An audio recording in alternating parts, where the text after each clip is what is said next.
Okay, hello everybody, and welcome to the Villain Viver podcast.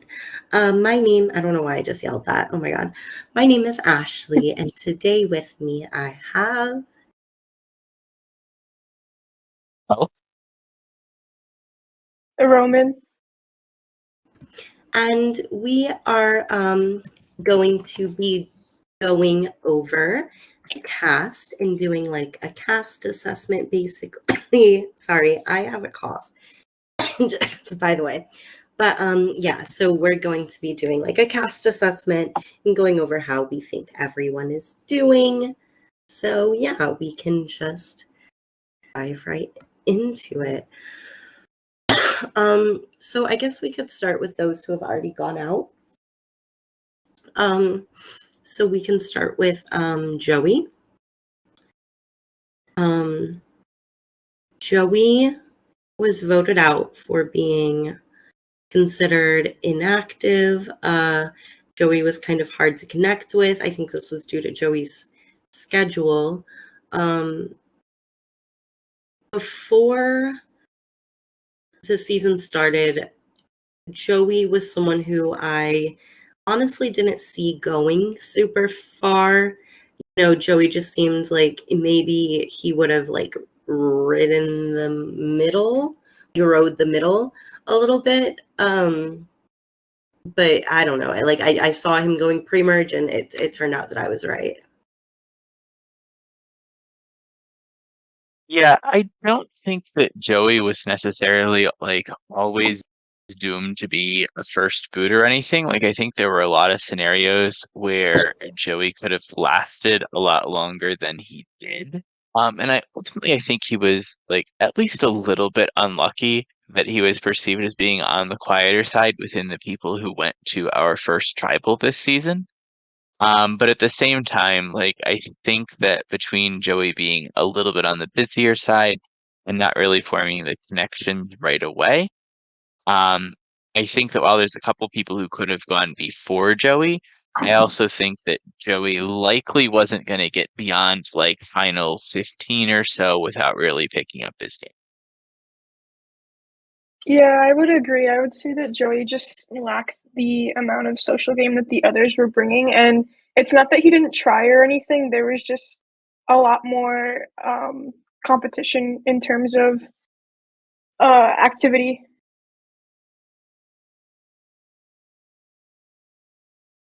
Yeah. So is that all that we have to say about Joey? Yeah, I think that's about what I have right now for Joey. I think that his personality was fun when we got to see him interacting with CFs and stuff. Because his final words were some of the most explosive we've had so far, in this season. Yeah. I mean, it was definitely interesting. It wasn't toxic or anything. It was Yeah. just explosive, like blaming Malachi for everything, and it's like, I mean, you're to blame for getting voted out. It's not Malachi's fault that you're getting voted out. Yeah. That was definitely funny to watch. Is that mean to say? It was funny. I thought it was fun. It I certainly think sucks that he was so upset by it, but Yeah. it was entertaining. I think that if he had a stronger relationship with Malachi, he could have lasted longer. Because there was a point where he wasn't going to be the first boot.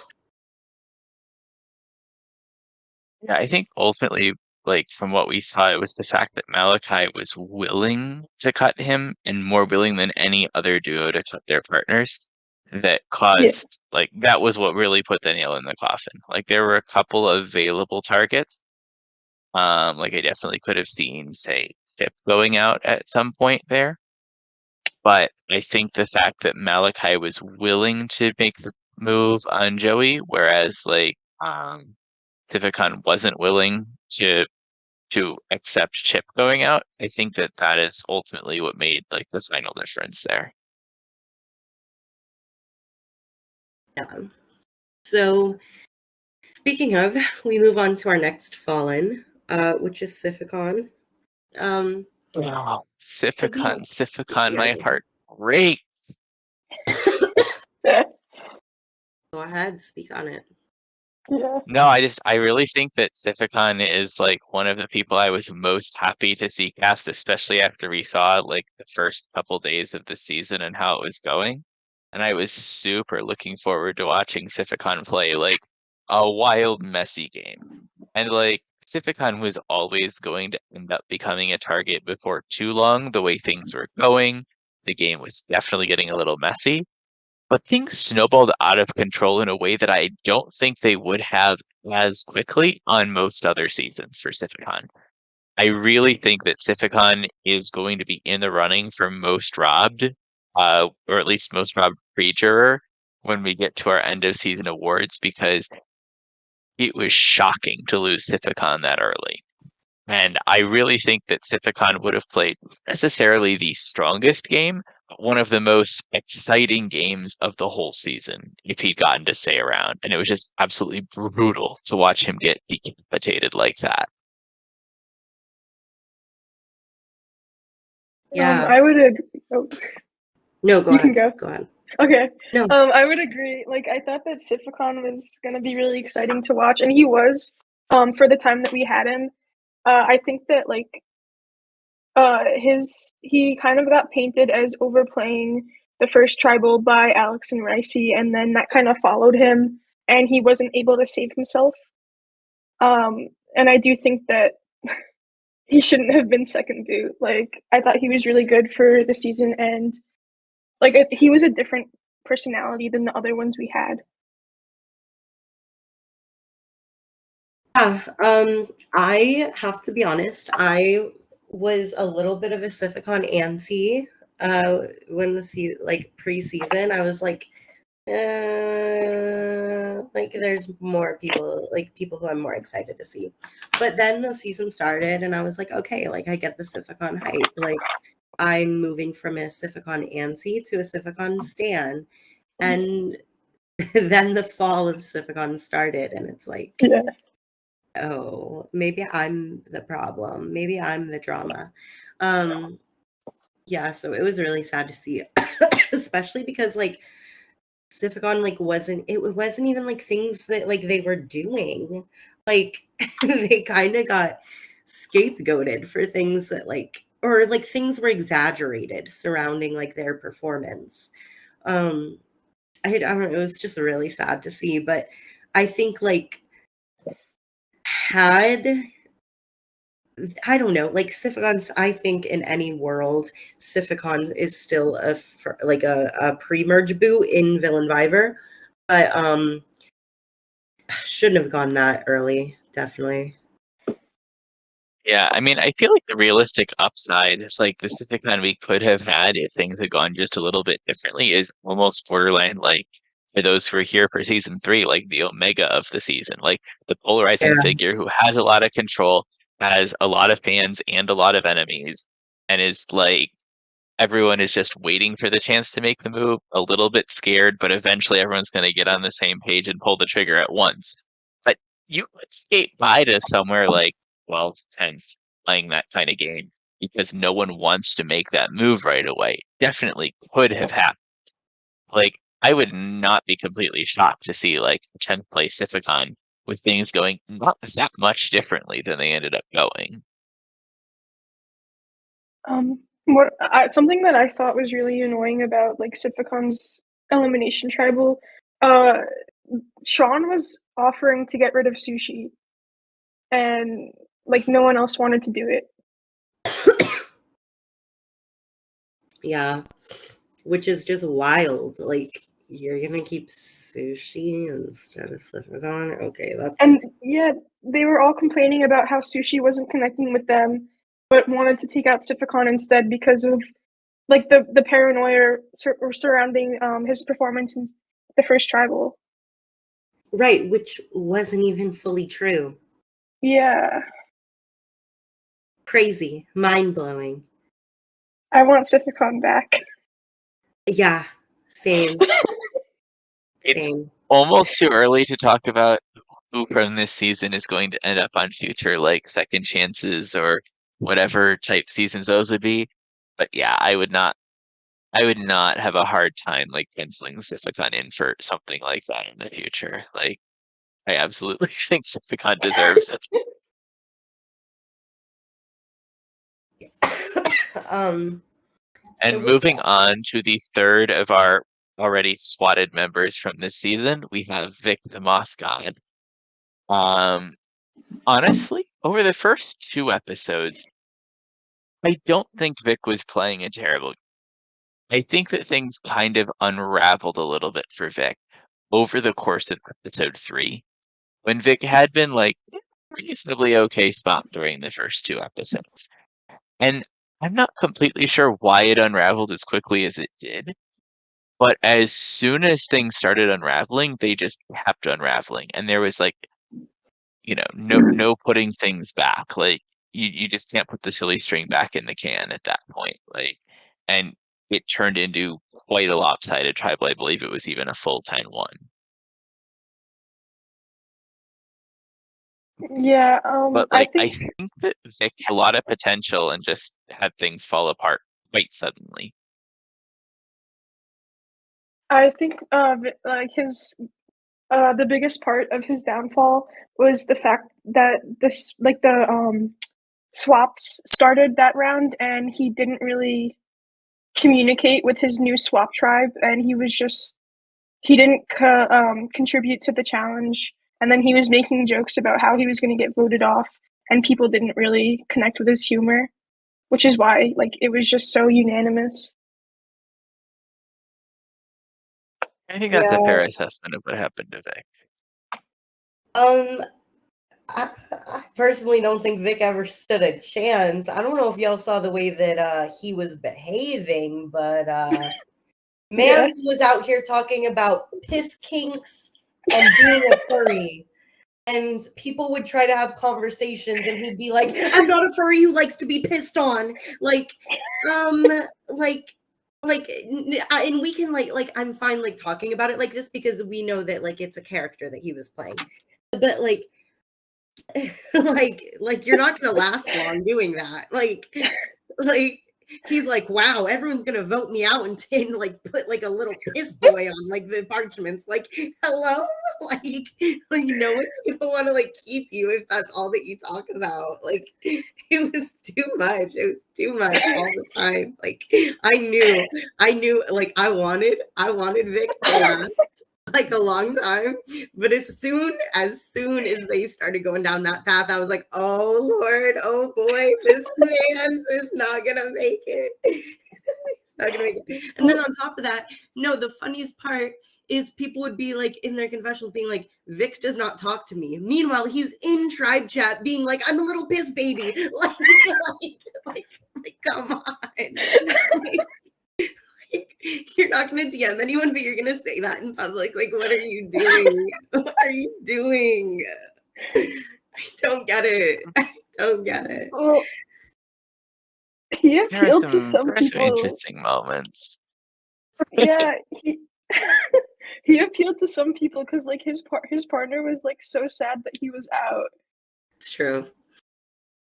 Yeah, and There like were some I people who think said that he did connect with them. Yeah, it's true. Yeah, I yeah, I think that think he like just got Chris, a little if bit I remember right, was overwhelming. pretty crushed by Vic being the target. Like I don't think Chris was super happy about it. Yeah, Chris, I think if I remember it correctly, Chris like warmed up to he clowned on him at first and then he warmed up to Moth God. Yeah. I think And he then had to sorry, he had the go most ahead. trouble connecting to the older people on his tribe. Yeah, that's true. Yeah. Right. From there, I think the most reasonable way to do it is going to be going through in the order of our pairs. We'll this time start from pair number 12 that we made, which those of you listening can't see the numbers. But we'll start from there and count up to pair number 1, and we'll go through like each of the 2 people in the pairs if they are still in the game and we haven't talked about them. So our first pair, as in pair number 12 on our official sheet, is Sean and Mothgod, and that is the AU Sean. And since we just talked about the Mothgod, we'll now touch on AU Sean. So how are we feeling about AU Sean so far at this point in the game?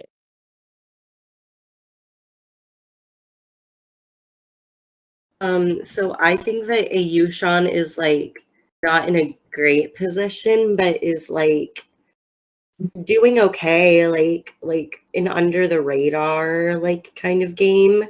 You know, like I can see AU Sean like making merge or going out like right before merge. You know, just kind of being tagged along. I don't see AU Sean winning because I don't see anyone respecting his game. Um, for me, I see AU Sean as he's like one of those newcomers who seem a little bit unsure of themselves, and I think a lot of people notice that. Like he doesn't really have the confidence that other people on this cast do, and we kind of saw a little bit of Zap trying to take him under her wing, but I think the relationship kind of fell because they're not really on the same swap tribes, so I'm not really sure where he's falling. Now, see, I think y'all are both sleeping on AU Sean a little. Like, I'm not gonna put him at the top of my winner contenders list, but I'm also not gonna say he's like in that bad of a spot. Like, I honestly think that Sean is one of the people who's a player to watch for in this season. Like, whenever you see both the conversation Sean has with other people that get posted in their confessionals and the things Sean writes in his confessional, like you can feel that like that cerebral super fan energy, and that's meant in the most positive of ways. Right? This is a person who thinks deeply about Survivor, who pays a lot of attention to it, who's absorbed a lot of knowledge, and is trying to actively find ways to put that knowledge into use. And I do think that Sean is, a little bit on the newer side, obviously, among our players. But I think that there's a ton of potential there. I would argue that, like, especially out of the relatively new players, Sean is one of the highest potentials, both in this season and just from a long term. Like, I really believe in Sean as a player after what I've seen in this season. And I think that it might take a little bit of time to fully come into his own, and I'm not sure if there's enough time in this season for him to get there, but I really think he's one of the people to watch, especially if he's able to uncork that potential. I think that he's gonna be able to make it to merge, and I do think that he's probably gonna like in respect to the rest of the players on this cast. I do think that he's gonna be someone who fits that underdog role, and like if he can do something with it, I do think he stands a shot at the end. But from what I'm seeing from him now, I do see him kind of like being a little bit shy of the others, or like not as confident. Yeah, he just like said like that he has a hard time talking to like other people, and it's like this is a social cast. Like, I'm sorry, but being shy is not going to work here. And that's what I mean by people People, aren't going to respect his game. but people seem to like him. Like I think if They anything, okay, like that's a stretch. Like they're okay with him. They're not like, "Oh my god, I can't wait to talk to Sean today." no, but it's one of those things. Like these are tribes. Everything's moving all the time. Other people are gonna jump out as more appealing targets. Like he's not going to be the person everyone's running their whole games through, but he's going to be the person who no one really wants to take a shot at because they secretly like him. He doesn't seem like he's causing any trouble to their game. Like there's either someone they like less or someone who's a bigger problem, and he's just going to stick around. And all of a sudden, we'll get to final 12, final 11, final 10, and like he'll be well connected to he'll be the everyone's number 3 kind of player when we get down to like the early merge. He won't be anyone's number 1, but he'll be everyone's number 3. And like that's a terrible spot to be. What a boring player. I'm sorry, not like Sean is a boring player, but what a boring play style. I mean, I think that it's a little bit of the inexperience that's causing him to have that play style. Like, I'm not saying that he's doing it on purpose. I'm saying that like that's where his inexperience and his like natural skills are leading him at this point. And like I can see that blooming into making him like very, very dangerous. Yeah, I mean, it's a valid way to play the game. It's like a winning way to play the game. It's just like, Yeah, but then like, he finds the big threat at like final 10 or something, rounds up a couple people, flips the game on its head, and like it's Sean the boss now. Like, I think the problem is that if he's people's number threes, like there's unless he gets rid of the other people in competition with him for those other spots, he's not going to have the numbers to get rid of the ones he wants. mhm. like yeah, there's gonna be a point where he's gonna have to spot and pull the trigger. And whether he'll be Yeah. able to spot it when the time is right or not is what his entire game will hinge on. Yeah. I think from like what I'm seeing, I do think he's building up the confidence to be able to take that shot, but I don't know yet.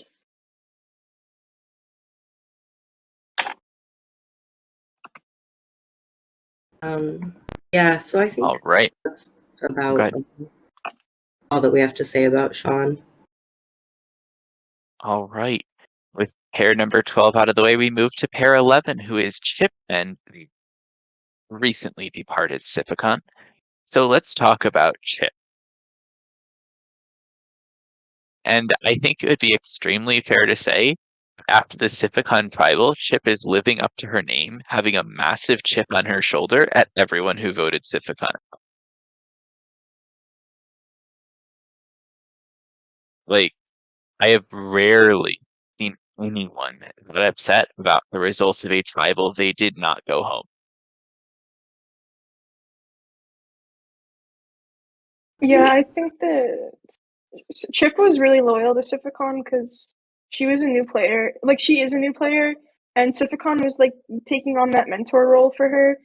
And like the blind side was kind of brutal. Like I think more brutal for her than it was for Sifficon. Mm-hmm. So I think the rest of her game depends on if she can like bounce back from that. And I do think that she is right now. Like I don't see her giving up or anything. Yeah, Sifficon was like Chip doesn't even know how to like use Discord. like and Sifficon was explaining how to work Discord. Like Sifficon was taking the time to explain Discord to Chip.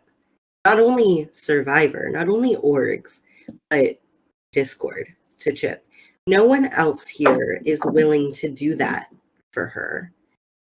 And so that meant a lot to her. And so it led to her being super loyal. And this is like her first game. And so, of course she took it very hard whenever, because it wasn't just a blindside for Sifficon, it was a blindside for her. And so, we've all been like on the wrong side of a vote. And it's like, you feel like you can't trust anyone. You feel like you're next out. And so you just want to kind of give up. And that's kind of like where it seems like she's at.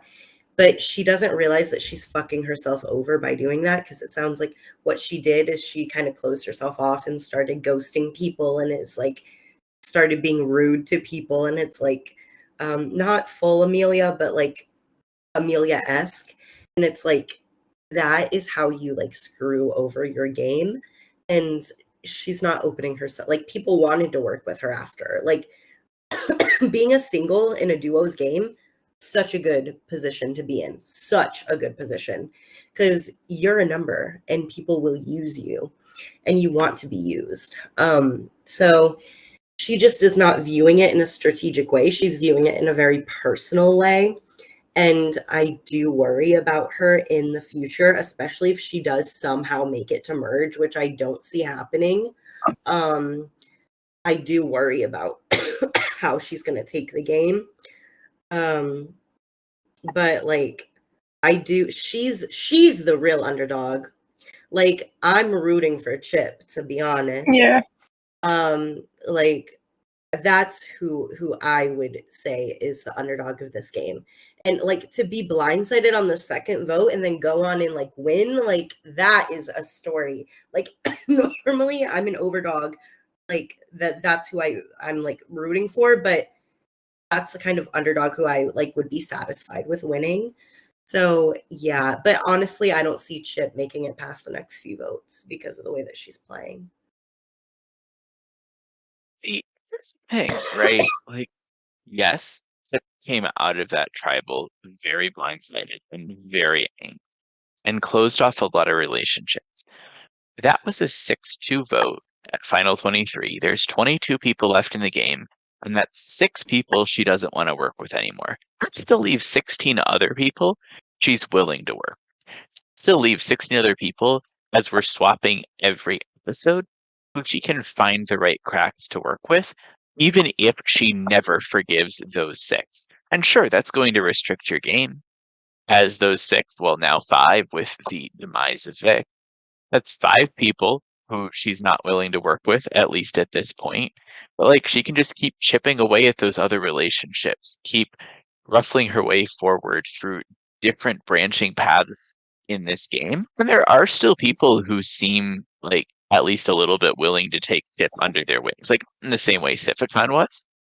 But she's not going to be out of options. Like there's going to be people like a Zap, like a Tig, like Izzy, who I could see Chip having a very fruitful, productive working relationship with.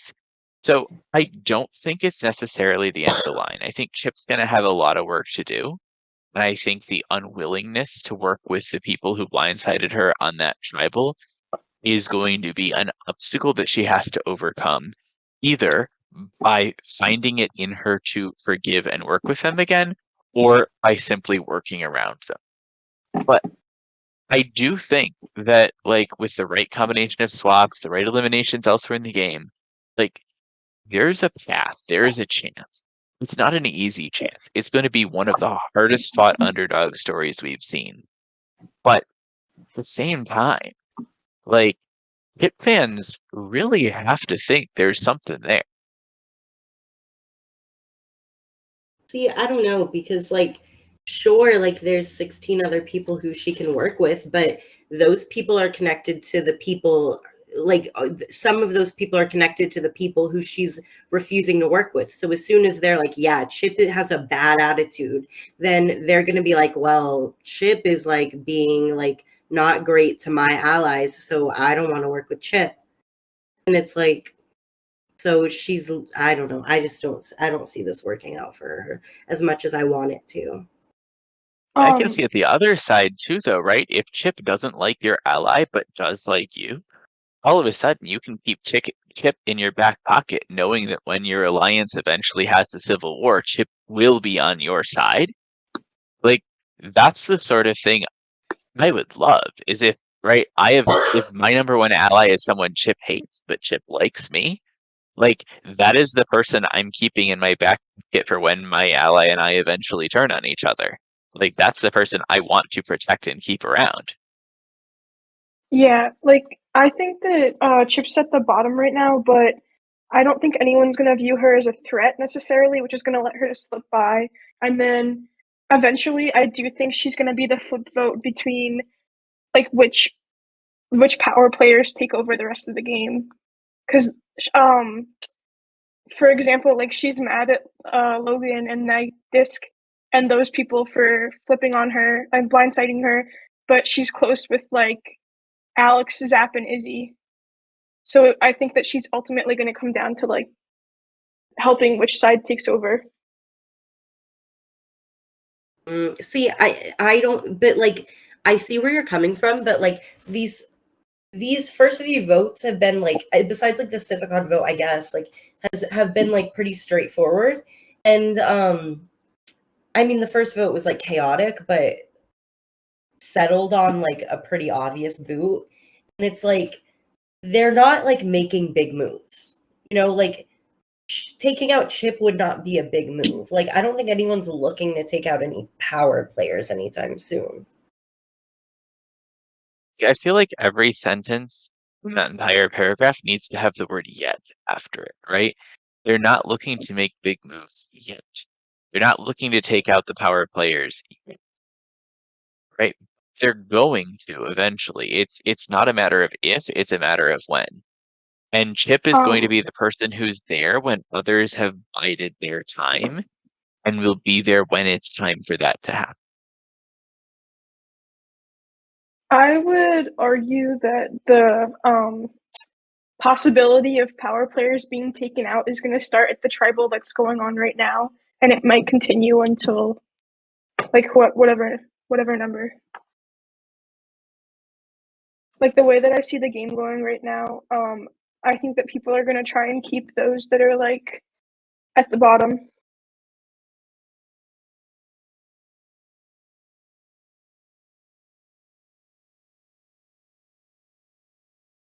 Yeah, I could definitely see that happening too. Like the swap system actually really incentivizes people to take like these huge sniper shots, right? Because you take the huge sniper shot and all of a sudden you worry about like what it does to the tribe dynamics and stuff like that. These tribes are ephemeral, right? You draw the line in the sand, you take out the power player, and the next swap just washes it away. And Yeah. all of a sudden, like it's just gone, right? There are effectively no consequences to the moves that you make in this season, except for the person who's now gone. Like all the way from now until jury starts, people can take massive swings with relative freedom because those swap tribes are gone the second that torch is snuffed. And when that's the case, just like that, all it takes, one shot, and there it is.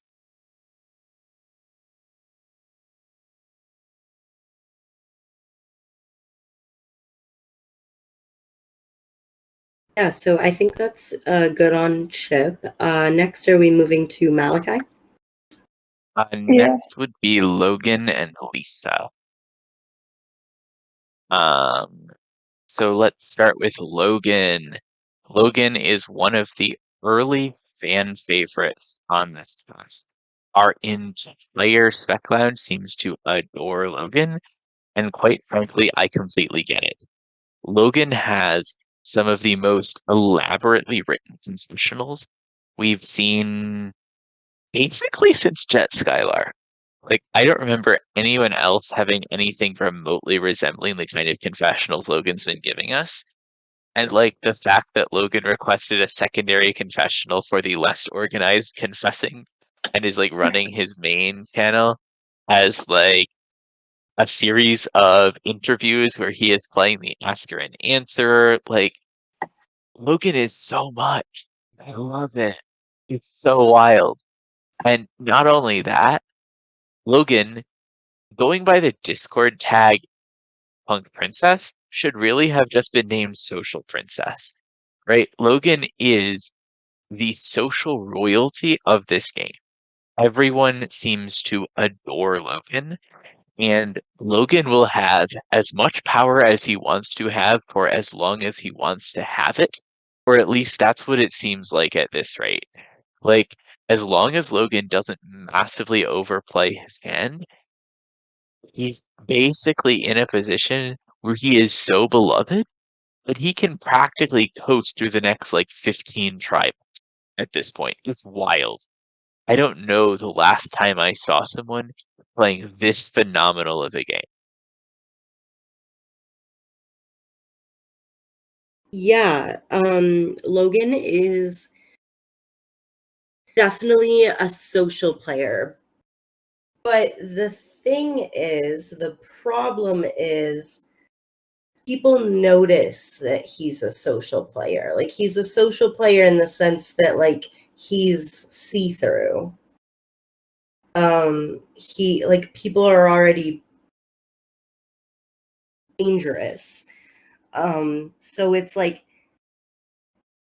that's dangerous, you know? Like he is going to get called out for that. He's gonna get taken down. I think he's gonna get shot down around early merge. I would agree. I see like final seven, and if they don't get him out by final seven, I see him going to FTC. Yeah, But I'm on sorry. a similar boat to that. If like I think Logan's going to be the most powerful player in this game for the majority of the game, but like I think eventually that threat will catch up to him. But yeah, it's going to be in that like final seven, final six, final five kind of range. I think the thing I like most about Logan is his confidence. Yeah. I don't think any other player has the same amount of confidence as him, and he's also just like getting like a shit ton of info.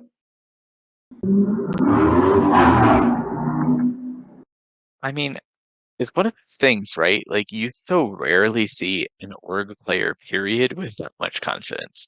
Like Yeah, most of us in the org community, myself included at times, are kind of like anxious balls of stress.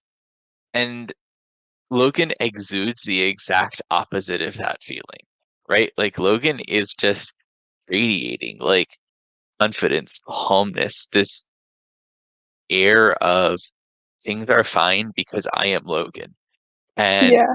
y- the thing is, most people who do manage to find that air of confidence, like the exact opposite of deserve it, Logan actually deserves it. It's wild. I think the only thing I worry about him is that his confidence might be a little bit too much sometimes, and that's why people are calling him out or starting to call him out. And I also would say like the notes, like the information he's getting on people might deter him from allying with him or well, like him allying with them. But I don't think it will. Like I think he just wants to get in touch with everyone. Yeah, I mean, I think like he's obviously doing well because like people have him like at number one in their trust rankings, like everyone does. But it's like, Yeah. how long is that going to last? You know?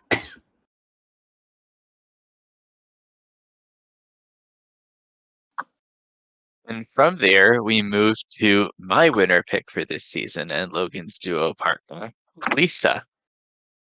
When we did our preseason draft, I drafted Lisa as my winner pick for this season.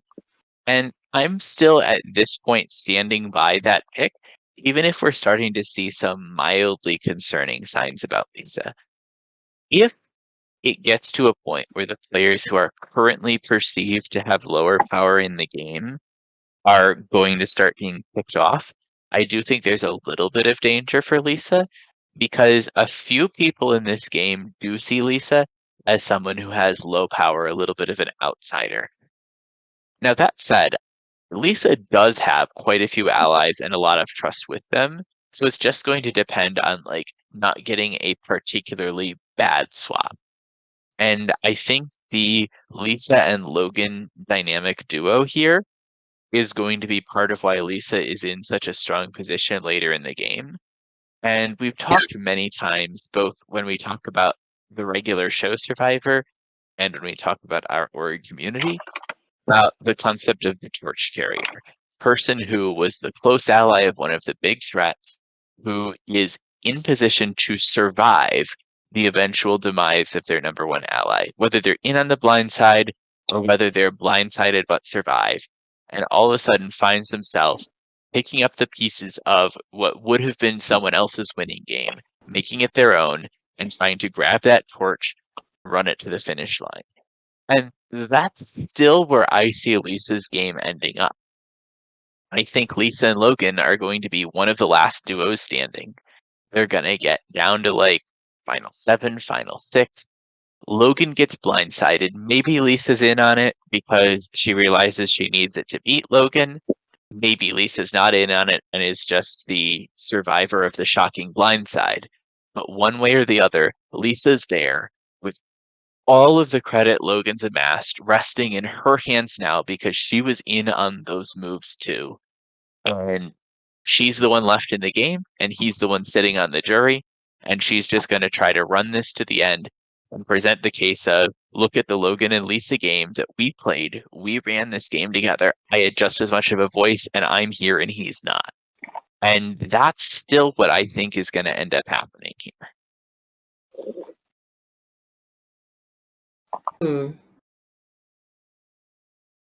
Yeah, I can see Lisa being loyal to a fault to Logan.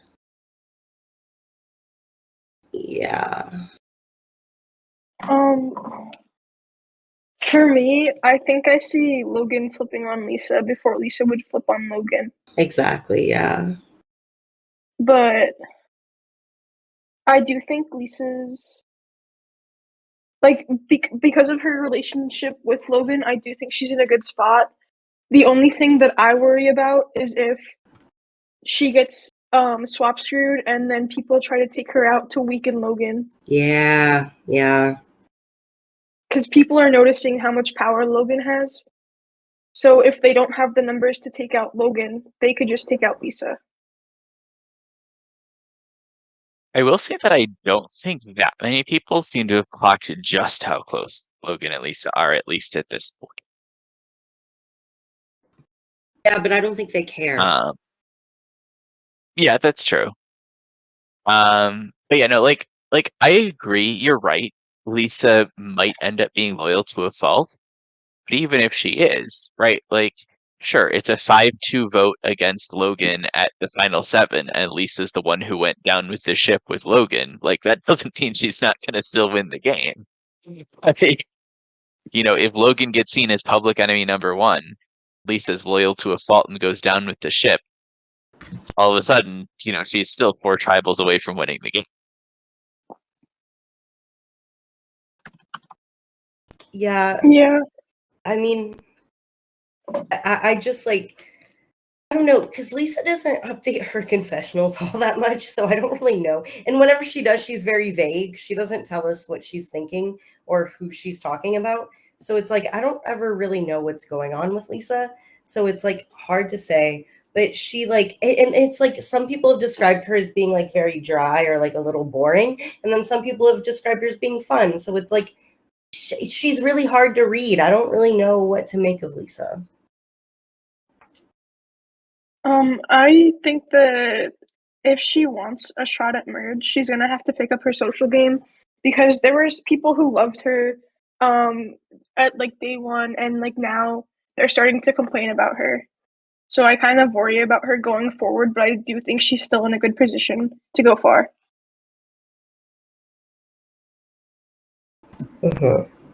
I think that's pretty fair. All right, we move to our next duo, who is Gold and Ginger Snap. So starting with Gold, how do we feel about Gold in this game so far?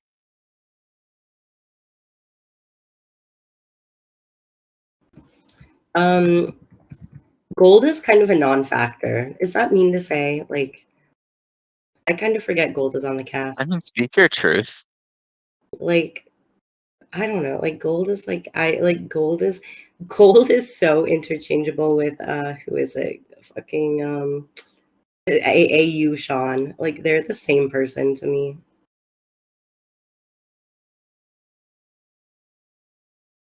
So that's very interesting because I don't see Gold the same way I see AU Sean, but actually I kind of see Gold a little bit the way you two see AU Sean. So I think it's more that we have a different perspective on Sean than that we have a different perspective on. Because yeah, I agree that Gold is definitely on the quieter side and hasn't been, sparking a whole lot of either on a character or player level so far this season. I do think Gold is person who is at least a little bit liked, but I don't think Gold has the right connections here. Except for the fact that Gold does seem to have some connections with the L and Tig duo. So I do think that like Gold is going to end up being a number for L and Tig whenever they try to make their moves. And that's probably going to leave Gold as someone who gets seen as not doing that much, could get taken out to weaken that duo without taking a direct shot, could get swap screwed. There's a lot of ways Gold's game could go, but on the whole, I think that yeah, Gold is probably in some trouble this season. Yeah, Gold is like, I think that Gold might be dragged to, I mean, not necessarily dragged, but I do think he's gonna get used as a number. I haven't really seen like gameplay from him yet. And I kind of want more personality. Like, Mhm. I kind of think that he's falling between the cracks right now. Because this season is just like really heavy character wise, and we're just not getting that from him. So I can't really judge how he's fitting in with the rest of them right now. I mean, it seems like people like Gold, so like Gold will make it like further, but like I don't know. I don't see it personally. I don't see the strategy. I don't see the character. Not that Gold isn't like a good person or like nice, but like it's not like I'm not like rushing to read Gold's confessionals. You know what I mean?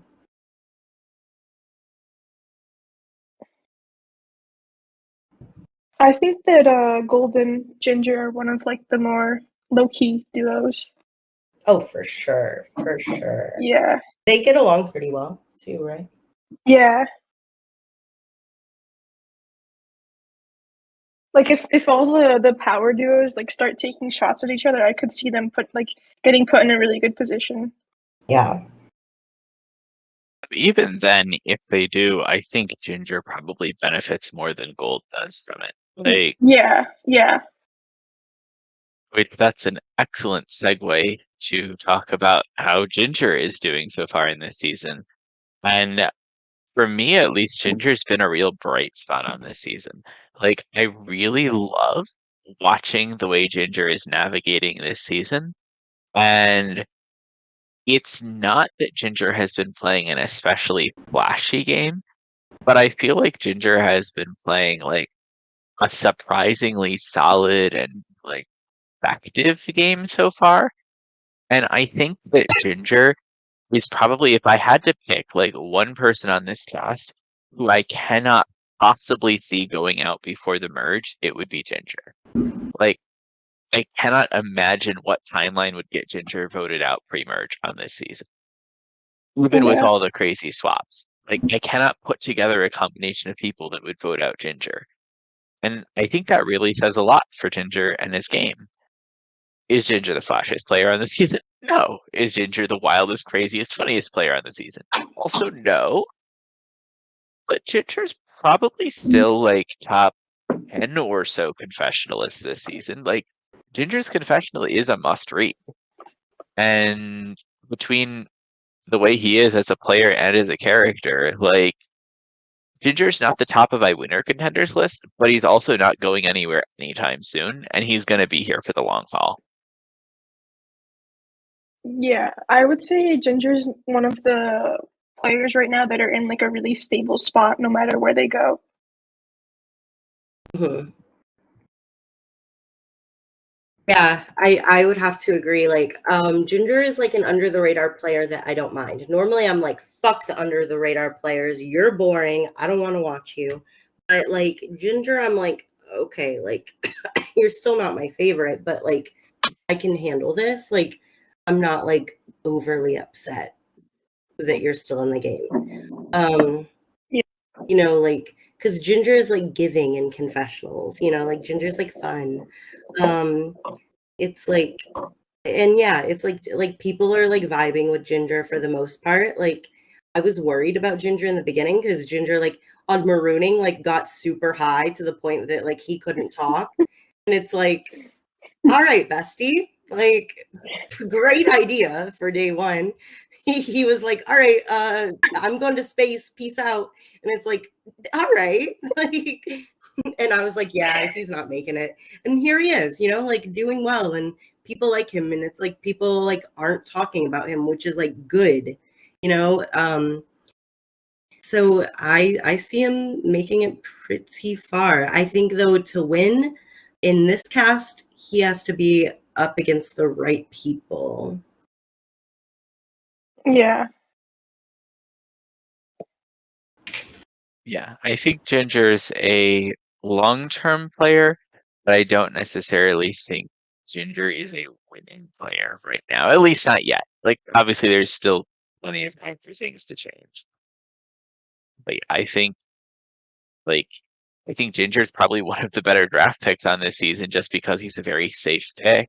Like, if we were Yeah. doing the draft right now, Ginger would be one of my 3 in the draft section. Not the winner pick, but one of the draft section for sure. Like, I would not be that worried about picking Ginger. That's like Ginger's gonna have to prove some stuff down the stretch for sure. All right, from there we go to duo number 8, Ava and Peanut. So starting with Ava.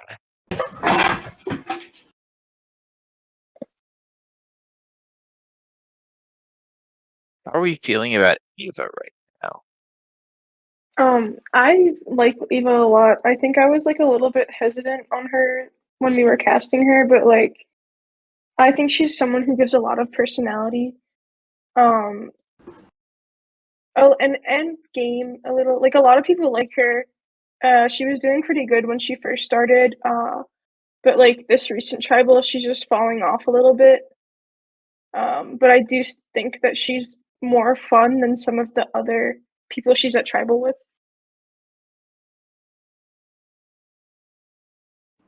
I will be right back. You guys Okay. don't have to wait for me. So I'll say that Ava I've really enjoyed in this season. I will say that I think Ava and Peanut are probably one of the least tight duos in this cast. I don't think they get along like as well as plenty of the other duos here. Yeah. But that said, like I think Ava's playing a terrible game. Ava is like you can see that little like chaos gremlin spark when you look at the way Ava talks. And like I love a good little chaos gremlin, right? Like you see that energy of, oh God, what's she gonna do now? Yeah. And I really enjoy that for her. And I really want to see Ava go far in this season. Um, whether she will remains to be seen. I definitely have some concerns.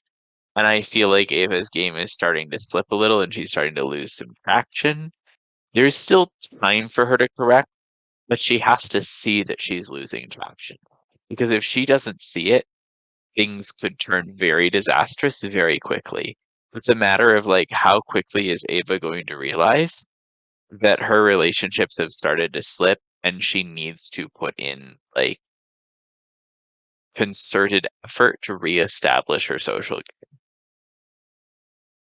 Yeah, I would agree. Like I like in terms of Ava and Peanut, I think that they're not a horrible duo, but they've emphasized the fact that they're very independent from each other and like indifferent about each other.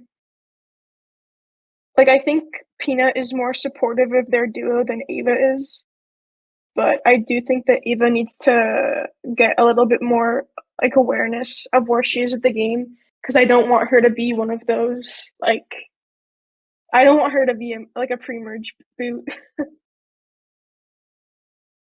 I think she has a lot of potential if she can like survive pre-merge. Oh yeah, Ava definitely has a lot of potential in the season. Like I'm not trying to say she doesn't have potential. I'm just trying to say that Yeah, like I'm a little worried. yeah. Uh from there we'll move to Peanut. Now, Peanut in this season has been interesting. Um, I will say that, like, in this very understated way, Peanut is like this sort of overstatedly understated character, if that makes any sense at all. Like, Peanut has this sort of this this strange energy this season in particular. It's like impossible to put your finger on, where he's like simultaneously playing this like kind of quieter personality, but it's almost quiet in a loud way. It's like it's the sort of personality in game that you just can't put your finger on because every time you think about any word that could describe it, you realize it's also the opposite of that word. And I think that little vocabularical maelstrom of a game that Peanut is playing right now makes it quite strange to watch.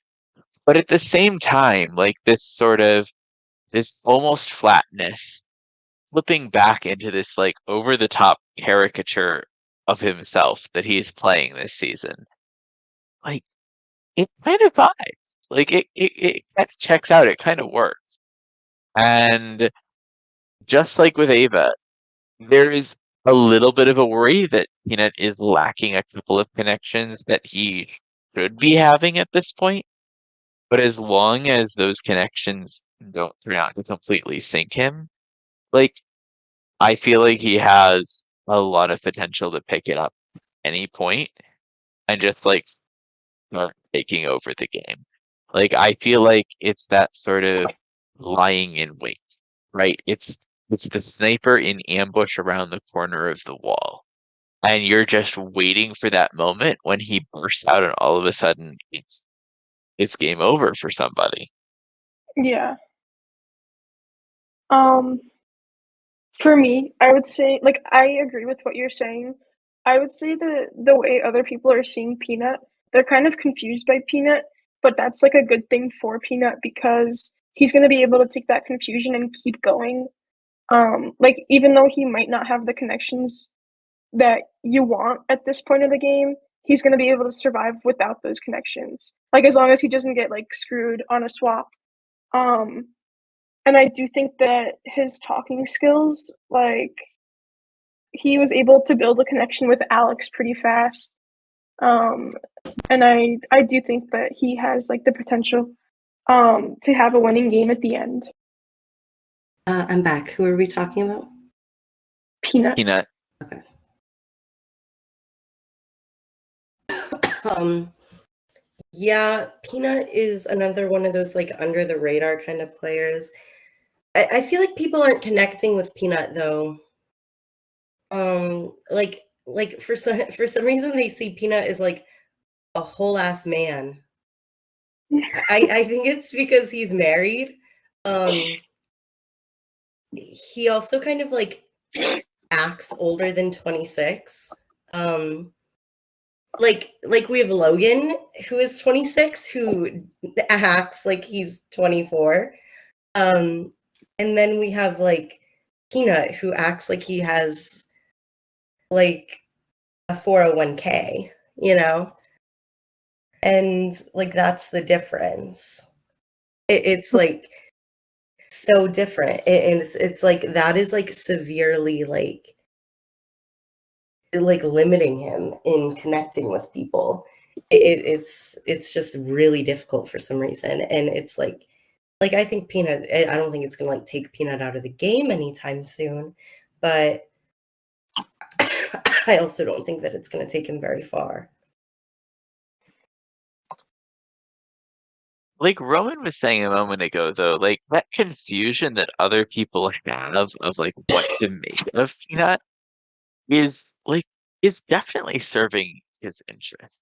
Like there's this weaponized paradox about it, where this lack of being able to pin Peanut to any particular thing in the game, any particular like, oh, this is the pigeonhole he fits into, all of a sudden just leaves him with this like unlimited buffet of options to gorge himself on. And yes, he can be a little under the radar at times, but it's the kind of under the radar that's almost like lying in wait. It's not just under the radar. And like certain Survivor players like Kryn always talk about like the importance, the value of timing. And I think Peanut is going to be a player who needs to find the exact timing for his emergence, right? He needs to, crack through that eggshell. He needs to burst forth the exact right moment. And if he can, like all of a sudden, the dynamics of the game will be his. But if he doesn't time it exactly perfectly, like that shell will just crack and fall apart. And it's going to be that game balancing, hinging on that nice edge right up until the moment he either succeeds or fails gloriously. And like we're going to be waiting on edge to see what happens to Peanut for as long as he is in this game.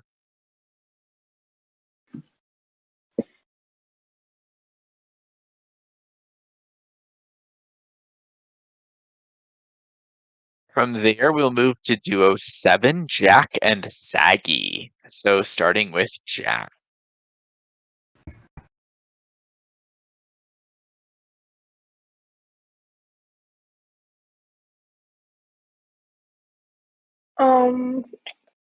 I think that Jack, he was in a good starting position. People kind of said he was like a game bot. Like even Saggy said he was a game bot. And he's like one of those ladder personalities we have.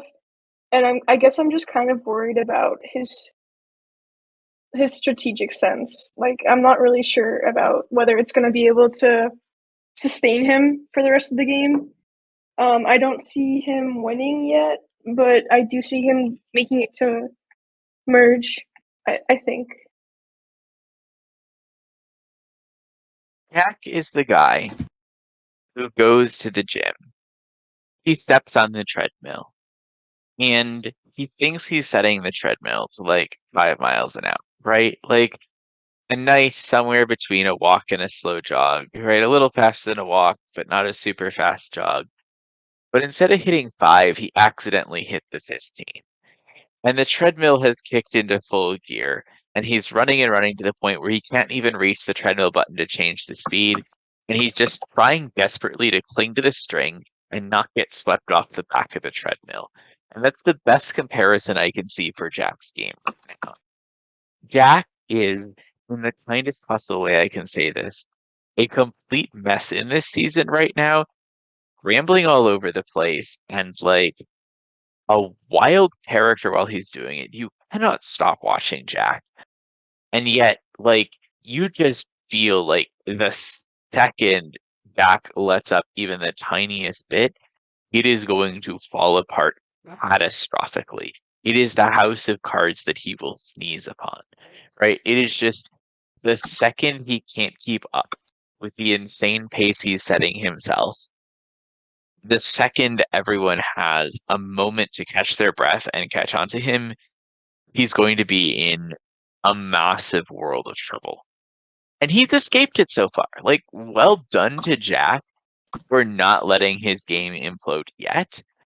But I really have major concerns about when the game he's playing is going to catch up to Jack. Like, he is a huge character, a huge presence, but in a way that is making everyone start to take note of him.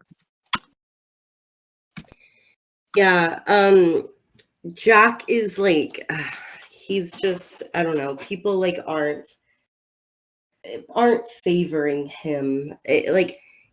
His social game is like not wonderful. It's like people have said that he's this is awful, but like they've said that like he's more interesting whenever he's drunk. Like that's so mean, but like maybe he just like needs that liquid liquid confidence or whatever. But he is like he's very OTT for sure, which is like very entertaining for specs. But it's like he is quick to make decisions. He's very impulsive. You know, he's definitely gonna get used as a shield, which will take him decently far. I think he'll make merge, unless he gets swap screwed. But he's being very messy, as has been said. And I don't think he realizes that he's being messy. I think that he's actually playing, I think he thinks that he's playing very well. And that is just not the case, sweetheart. Baby boy, no. You're very entertaining, my love, but one of the messiest dumpster fire games I've ever seen. And I mean that as a compliment because it is so much fun to watch.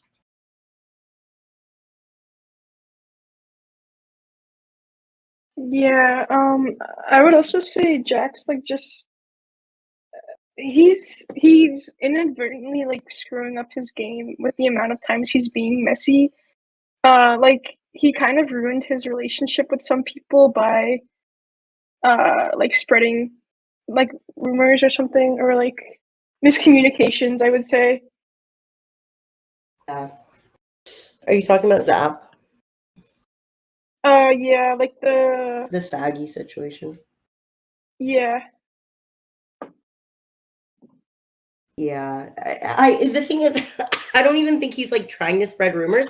I think that he's just misinterpreting situations. Yeah, and like that's gonna be his like downfall, I think.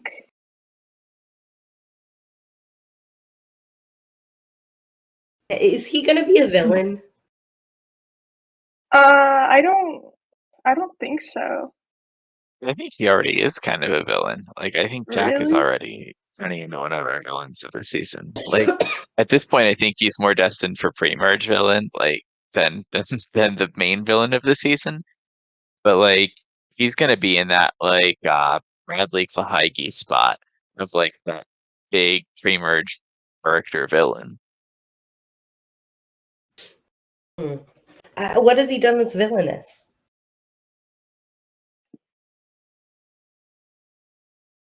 And just I would sorry. being perceived as a villain by a lot of the rest of the cast. Don't you Being think? perceived as a villain or being perceived as messy? Because those are two different things. At least it seems like there's some overlap between the two. Like, yes, they're not exactly the same thing. I think he like occupies the entire Venn diagram of messy and villain right now. I just don't see anything villainous that he's done. I would argue that Saggy is more villainous out of the two of them. Yeah. I just think that Jack's getting a bad rep, which isn't a villain, like not something to consider him a villain. He hasn't been disloyal. He hasn't been mean. He hasn't, well, I mean, he kind of made fun of like Moth God a little bit, but like Moth God set himself up, so. Yeah. Well, Yeah, I think there's other people who would be considered villains. well, I'm gonna thank Roman for making like a mall cop and giving me a perfect segue to Jack's partner Saggy, who is definitely perceived as one of the very messy villains on this season right now. Yeah. And in fact, you could say that it's kind of fitting that people have taken to calling Saggy Penguin in tribute to his profile picture, because you could almost say that he's the emperor of messiness and chaos in this season right now. Like, Saggy is definitely playing this game at like a 12 out of 10 intensity. And it definitely feels like Saggy is reaching that spot where it's really starting to catch up to him.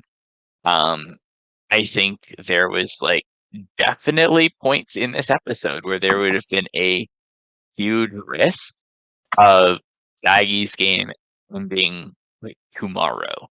And we would have been very sad to see that happen. But I think that Saggy's antics we're really starting to get to the point where some of the other people on this cast were just not having it anymore, which is sad because we love Saggy. But watching, like, as people are like, "Okay, you're going a bit too far, bro," like, it was really starting to get to that point that people were starting to be like, "What's going on with this dude?" And it was not looking so great. Now, said, like, there is time, right, for him to, right his flippers and pull himself back up out of the water he dove way too deep into.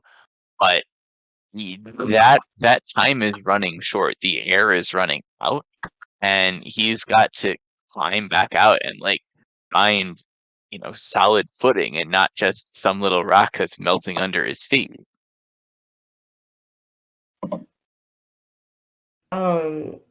Yeah, Sagi has totally fucked up his game. Like there's not much to it besides that. Like he fucked up his game by, I mean, he's like self-aware to an extent. Like he's always in his confessional being like, I'm a little like cunt ass hoe. And I'm not calling him a cunt ass hoe. Like he's calling himself that. But like he like that's like what he wants to be. I don't know. Like um he like during that puzzle challenge that rubbed people the wrong way. Like him Yeah. fighting with the hosts and like just like continuously talking in that channel after being told not to, like people were fed up with it. Like they were not happy with him. And like even his own tribe mates were like they were like Sushi and Sagi are being like completely immature and like they're ridiculous and I don't like them. And like guys, like like it's just insane how like Sagi like totally imploded his game because he was seen as the funny guy before that. Like the comedic relief, like the guy that would be kept around for being funny. Like he was over the top, but like that was like, everyone was like, that's just Saggy. Like that's why we want him around, like because he's funny. But now people are like, he's over the top in a bad way, like in a way that's making this game chaotic, and in a way that we don't like. We don't want to have to put up with this. We don't want to have to be on our toes. We don't want to have to be like uh keeping your temper in line. And do I think that Saggy's that bad? No. I've had my own outbursts in games before because I thought that things were unfair. Like, and he did apologize. Like, it's not that big of a deal. But like, once you ruin your image like that, it's really hard to pick it back up. It's really hard. So it's like I think that he's fucked up too far to get it back. And it's not like we cast him thinking that he was gonna win or make it that far. Like we cast him to be a character, and I mean he is doing that. So I would have to agree. Like Sagi was in a really good spot, and then like I've never seen someone just like crash and burn so fast by their own doings. I would argue that in the way that Logan has confidence, Sagi had the same amount of confidence, but handled it poorly to others, which is why he's like falling. He had a lot of tight connections, and now those connections are losing their placement, and other people are talking about how much they dislike him. And I just think he really like, and it's continuing to get worse because following the most recent challenge, his oh yeah. confidence in his performance rubbed people the wrong way too, and other like they're telling their partners about it, and it's just making Sagi look like more of like an egotistical like penguin. Yeah. Saggy is really pulling a me. Saggy's really pulling a me. Like this is so sad to see. This is so sad.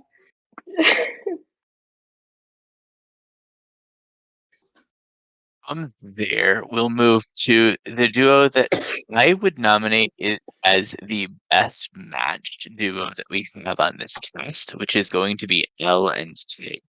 Yes. And watching Elle and Tig interact has been one of the most like delightful things of this season. I'll just like wake up in the morning and go check, and it's like 306 new messages from Ellen Tig since 4:31 a.m. And I'm like, oh God, catching up, catching up, catching up. Like, it is unbelievable to watch how these two go. And like, so starting with Elle, I love Elle. Elle is so interesting on this cast. And I feel like Elle definitely has his favorites and his unfavorites.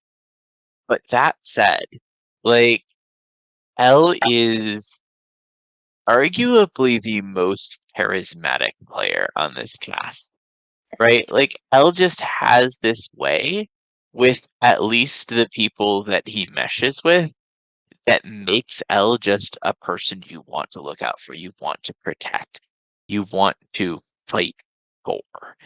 And I think that that amount of like provoking loyalty in those he successfully vibes with is going to make Elle in one of the stronger positions, especially with such a tight duo partner in Tig. Um, I would argue that Elle and Tig are gonna be like the villains of the season. Elle more than Tig. I just think that Elle is in a really good place with everyone, and I do think that Elle's not.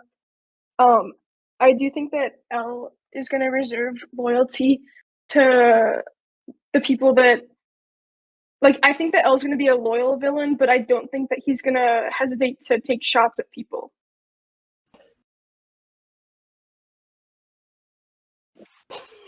Sorry, I'm reading Jack's confessionals. Jackson and Mills. That's so funny. Anyway. Yeah, Elle is amazing because Elle started off like not in a great position, and now Elle is like I'd say the best contender to win at this point. Yeah. Like Elle is just like Elle said, like super charismatic, like and like Elle is charismatic in the way that like Logan is trying too hard to be social. And it's like Elle doesn't need to try too hard. Like Elle can be social with whoever he wants to be social with, and everyone flocks to him anyways. And it's like that is such a skill. And it's like he's able to manage all of those relationships and dynamics in a way that everyone feels taken care of. And he's doing this all while living in France, you know? Yeah. Like that's so amazing. And it's like he's just like doing so well, and it's like he's able to connect with people about anything. Like he has no interest in like the World Cup, but he manages to hold a conversation about it. And he's just seems to be really really strong socially. And like he's also managed to not go to any tribal councils. So he's like been strong physically. I don't know what his strategy is like because we haven't seen it yet, but you know, he's doing really well, and I can see Elle winning everything. Yeah. If I could change my draft, I would put Elle on Me it. too. Me too. Yeah. I think Elle was underestimated.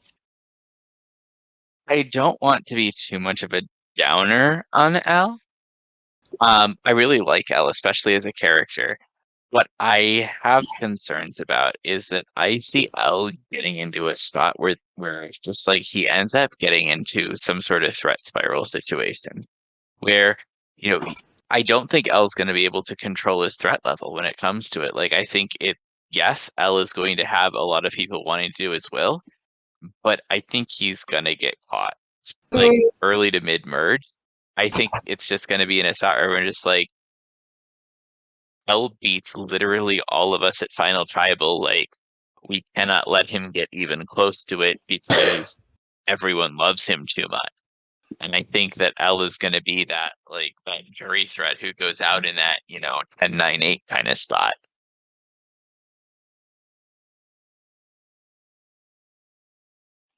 I would argue maybe L for 5th. Yeah. Yeah, I could absolutely see that being L's fate too. Like being that again, that 5th place, that like jury threat. Like I think L is gonna get voted out for being a jury threat. Exactly Yeah. when it happens, it could go a couple different ways. But like I think L is just gonna be that too transparently obvious as being a jury threat to survive at some point.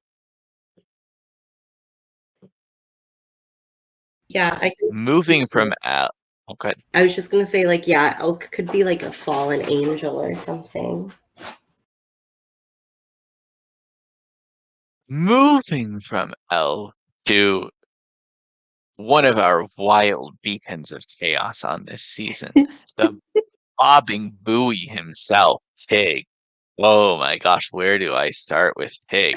I don't wait, why are you calling him a beacon of chaos? Like, have you seen the way Tig talks? Like, Okay, he's Yeah. a Tig shit is talker. He's not a bounced chaos causer. like He no, doesn't like talk his shit to train of people's thought is faces. chaotic. He's a pussy. No, like his train of thought is chaotic. Like his train of thought bounces around all over the place. Like I'm not saying creating chaos in the game. I'm saying like Tig's thoughts are very chaotic. Like Tig's confessional goes all over the place. It rambles in circles in ways that you don't really know where it started or where it's ending or how it got from one end to the other. Yet somehow like it all is working. It's all is clicking. Like it's running 80 yards to travel 40, but it's it's working and it's incredible to watch. And honestly, Tig is again very high up in the I cannot look away from this category. Like just Yeah. watch him go and go and go. Yeah, I'm gonna say Tig's one of my favorite cast members right now.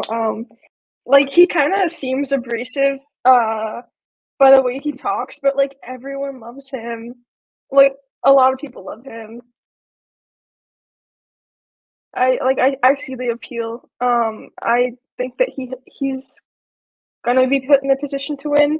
The only thing is I don't see him flipping on L. And I think L beats him no matter what.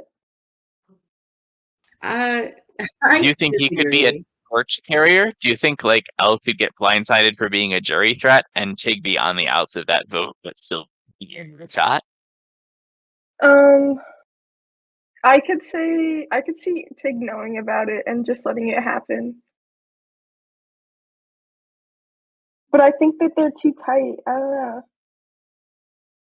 Uh, I feel like okay. Yep. I feel like if someone tried to make a plan to get rid of L and they told Tig, Tig would blow it up to get himself out. Oh yeah, but like if Tig gets blindsided in the vote where Elle goes home, like do you think Tig can survive? Like do you think Tig can, reestablish his game and survive past Elle's elimination? I don't know. I kind of see him like blowing up. I don't think y'all understand Tig's game at all. Like y'all are taking Tig like for in his confessional or in his conversations with Elle and thinking that that's how he acts in the game. That is not how he acts in the game. Like at all. Like at all. So how do you see him how do you see him acting in the game then? He's not doing great, like first of all. He's like people are kind of like meh on Tig. Like they're like, okay, like he's okay to talk to, but since he's PST, like he's hard to interact with. He's hard to find at the right time. He's like so. Like they're kind of like but like we see Tig like shit talking everyone. We see Tig being like sassy and like, like queer coded. And like Tig is like I think he's like a straight boy in like DMs. Like I don't think we're getting like sassy Tig like in DMs. Like I think he's just your average like cis straight guy. It's like if you know what I mean, like the girls who get it. But like I get the vibe that he's very different in DMs. He's very different.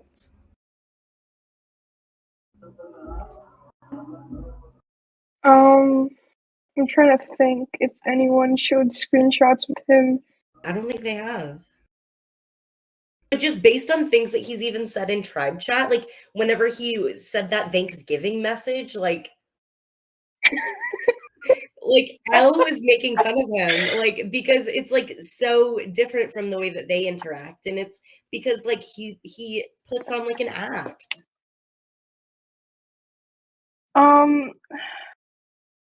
See, Then I would feel say I see him as someone who puts on an act depending on who he's speaking Well, to. yeah, of course, but I don't think that he has that connection Yeah. that he has with Elle with anyone else yet. Well, see, but that's the thing, right? Like, yes, despite this, as you say, this chaotic presence in his chats with Elle and in his confessional, but he's playing this stable game, like almost like his namesake, right? Like that's what Tigran Petrosian, who is Tig's namesake, was known for in the world of chess, right? He built these fortresses that you just like you couldn't get through them. And it's almost like that here. Like you can't get through to a spot where you can get Tig out, both because of his challenge performances, which are one of the strongest in the cast, because he has enough of the right allies that it's going to be very hard to take a shot at him and get away with it unless you get like the extremely favorable swap for you and against him.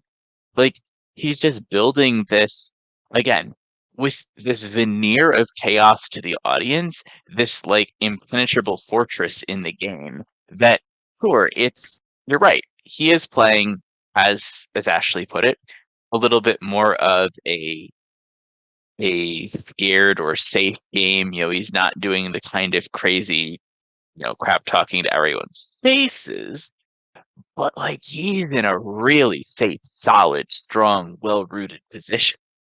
And like I feel like if we're looking at all of people's positions in the game, like I feel like it's really hard to overrate like how solid of a position Take is in.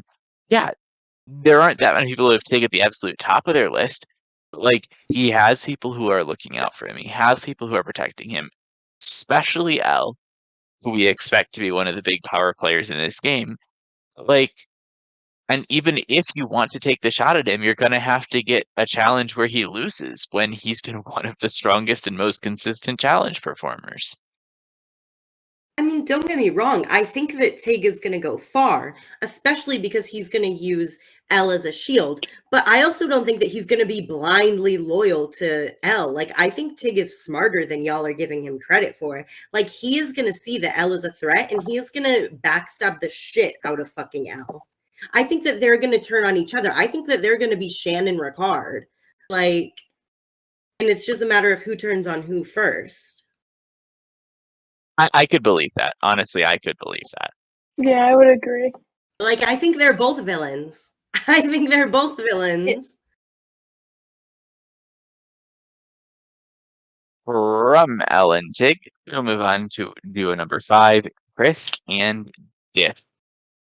So starting with Chris, aka Chris the Squid. And it's been a weird start for Chris in this game. I feel like Chris has, as surprising as it is to say, given like who Chris the Squid is, one of the quieter players in this game.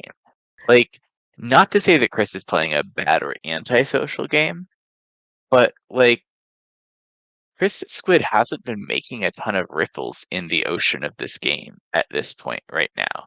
Like Chris is not having a massive game shaking impact on the game, but they are still making like good relationships, good connections with at least some of the other people around here. I like Chris's positioning so far.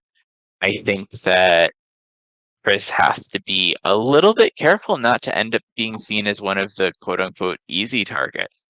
So I think there's a little bit of a risk that that could start to happen to Chris. But at the same time, like Chris is managing that threat level better than we would typically expect for someone like Chris as well.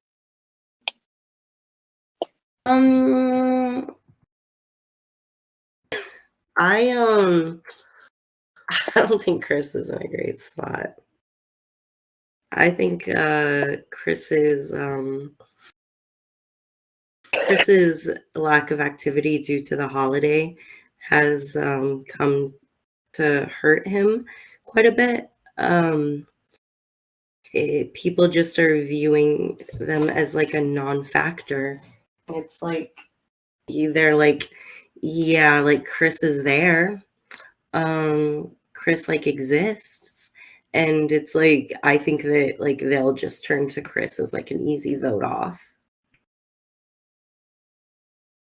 And Disc doesn't have the influence to stop them. I would disagree about Disc's influence. But speaking about Chris, I think that he was he was in a good spot at the beginning. And now it's just kind of like him talking about how he doesn't really like anyone. And it kind of looks like he's shutting himself off from everyone else, like similar to what Chip is doing. I don't necessarily think that his duo is going to rely on him, but I kind of want to see more from them. Like he was a lot more social before the holidays, so I kind of want to see if he can hop back from that.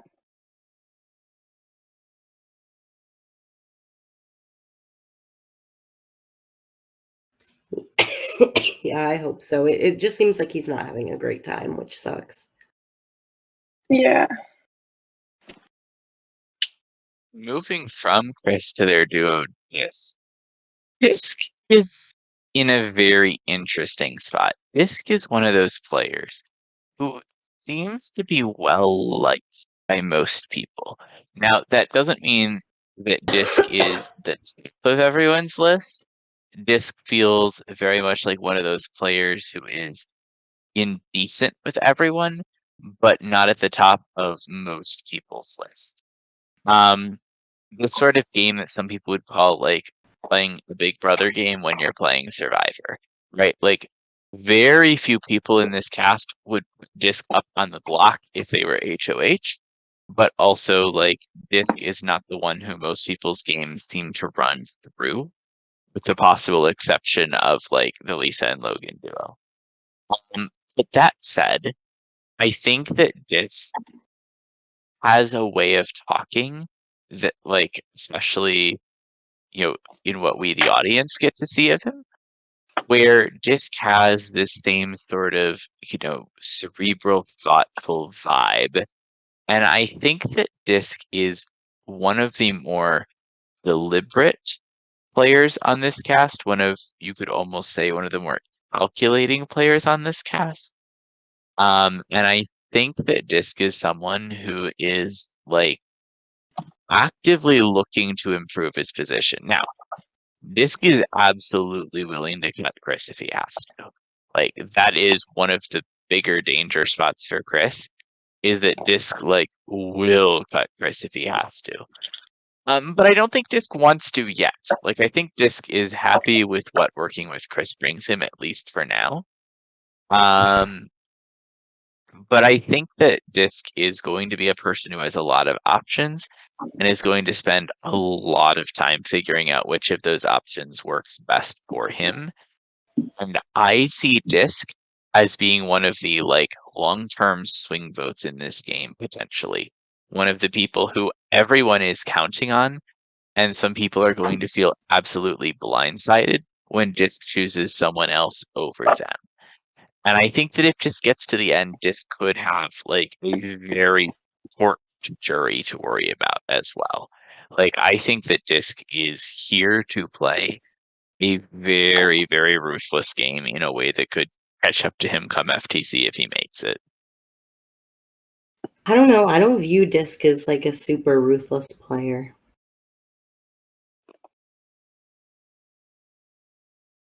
I Um, don't think Disc would be ruthless for no reason, but I think that Disc is willing to be ruthless if it benefits him. Like, he's not yeah, gonna do it just to do it.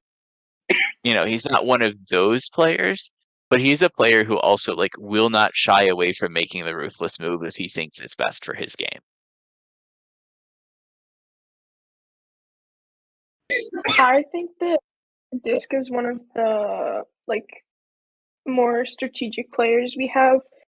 He aligned himself really early on with like Logan, which gives him a lot of power in the game. He's also been doing pretty good in terms of like maintaining relationships with other people.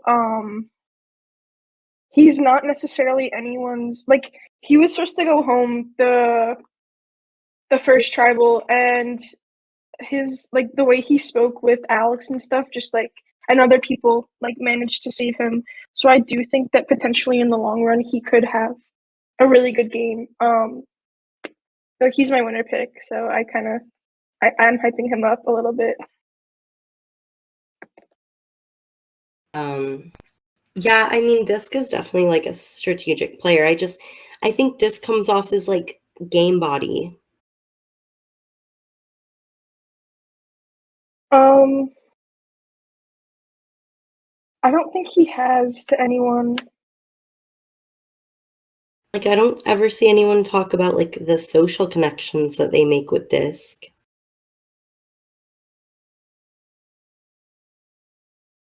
What do they even talk about with him? That when you're sneaky, Um, like that's like the only thing that I've learned about.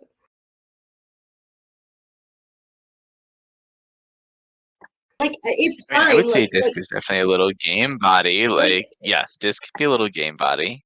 Like, I'm not denying that. like it's fine. Like he can like his game can be a mainly strategic game. Like not everyone can be like a social player like L, but like I'm just saying like I don't think like he is a very social player. Like I do think that he has an element of a social game. It's just I do think that he's a little game body.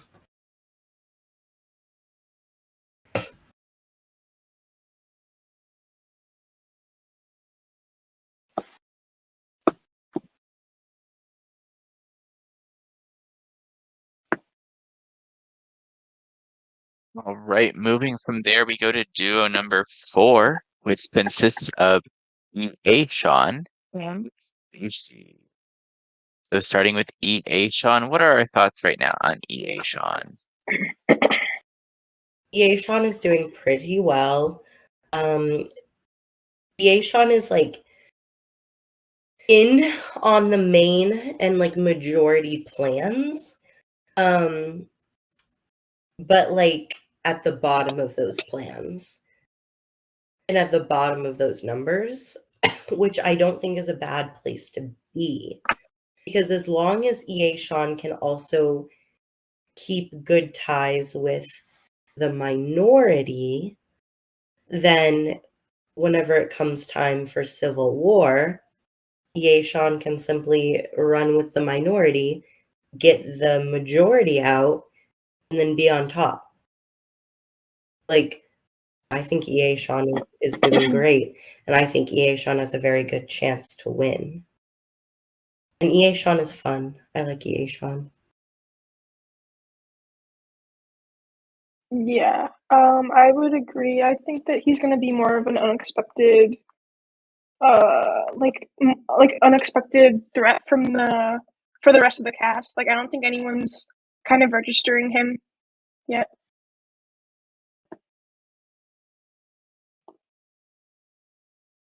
See, when we did our like casting meeting and stuff, I had high hopes for EA Sean. But honestly, so far this season, I haven't really seen it yet. Like, I feel like EA Sean is like I don't think Aishan's in a terrible spot, but I feel like he's been struggling a little to find his feet in this game. Like I honestly, I feel like he needs to step it up because I feel like he doesn't have it right now. At least not the way that he needs to. And I would definitely be worried for him, which is really sad because Ieshan is one of the people I was definitely looking forward to it to watching him play. But I don't know. I'm not getting great feelings about how he's doing so far. I don't know what game you're watching, but clearly we're watching two different games. I guess that's the you know how you just have different perspectives on seeing the same thing sometimes. Yeah, because I think Sean's in a great spot.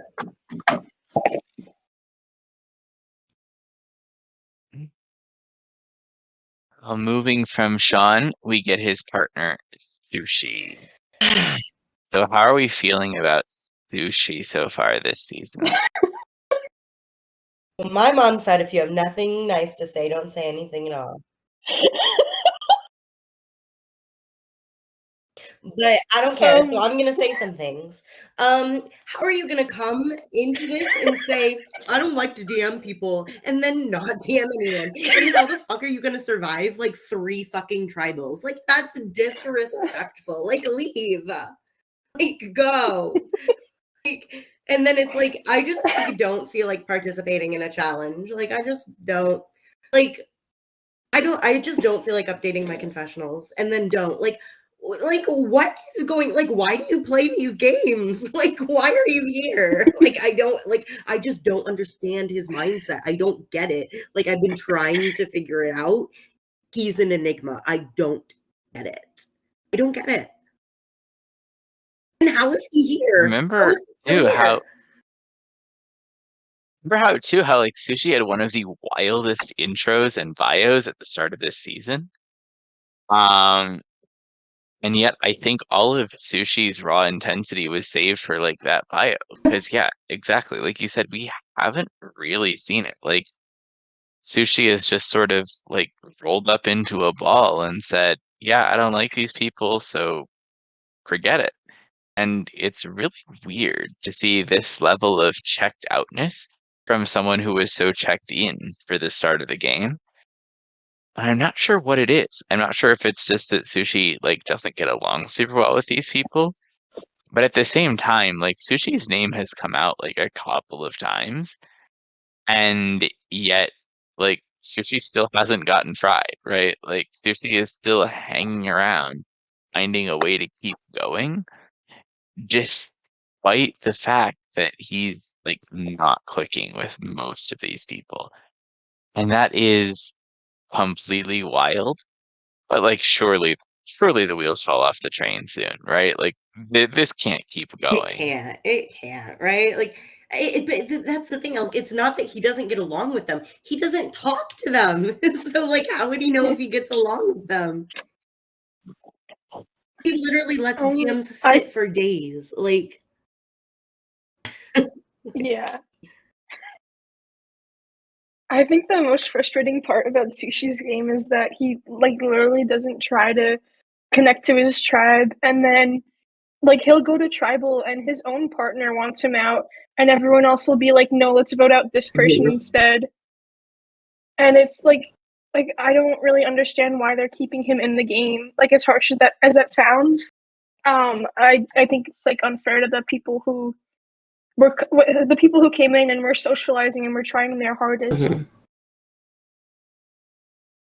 Honestly, though, it reminds me a little bit of not for the same reasons or anything, mind you, but it reminds me a little bit of what happened to Will in Big Brother All Stars, where you've got, as Will phrased it, the target so big it becomes invisible, right? Where everyone says we can get Sushi out whenever we want to, so they do whatever else they can do that isn't Sushi, because it would be so easy to get Sushi out that it doesn't feel like it's worth doing.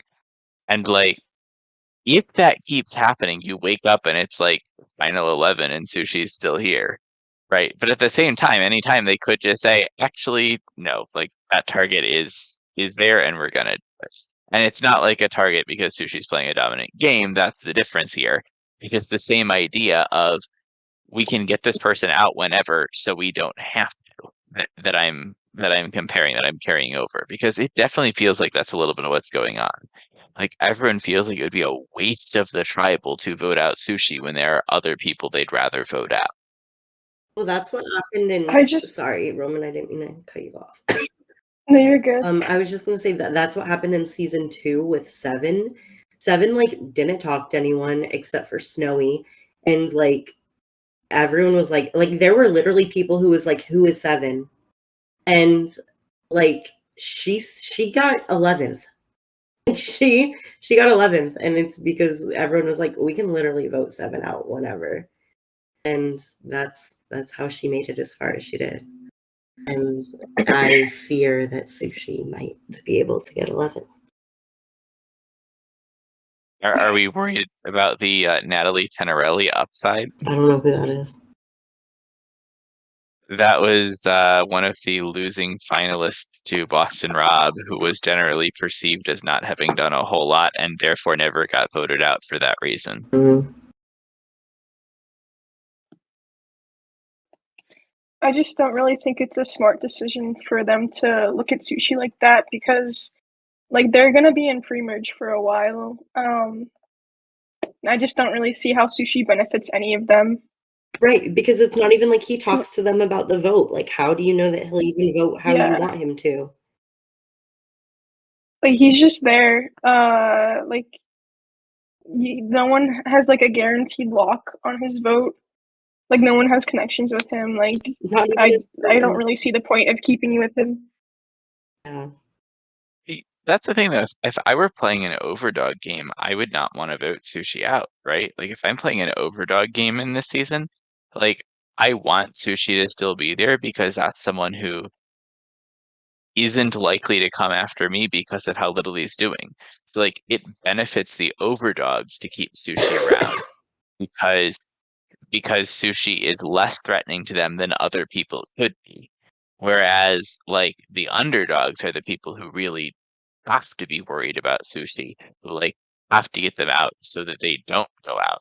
It's sort of that weird it's almost like the logic from Panama, where you get to a spot where there's someone who has to get voted out because they're taking up a spot in the game, even though it seems a little counterintuitive.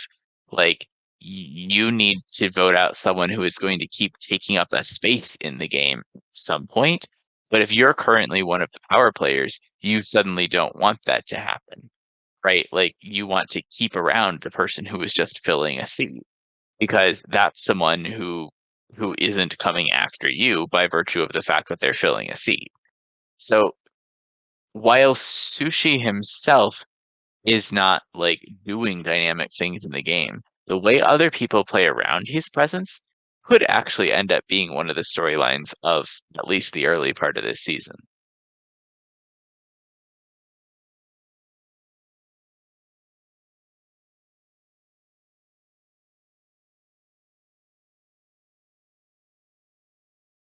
And I think we've said more words about Sushi than he's said about himself at this point. So Yeah. it's probably time to move on to our last widow in the cast, Malachi, formerly of the Joey partnership. How are we feeling about Malachi at this point in the game? Malachi's in a good position, I think, because no one's talking about him. It's like he's doing like a. It's funny because he controlled tribals in the beginning, and he was able to somehow slip back under the radar. That is a sign of a pretty strong game to me.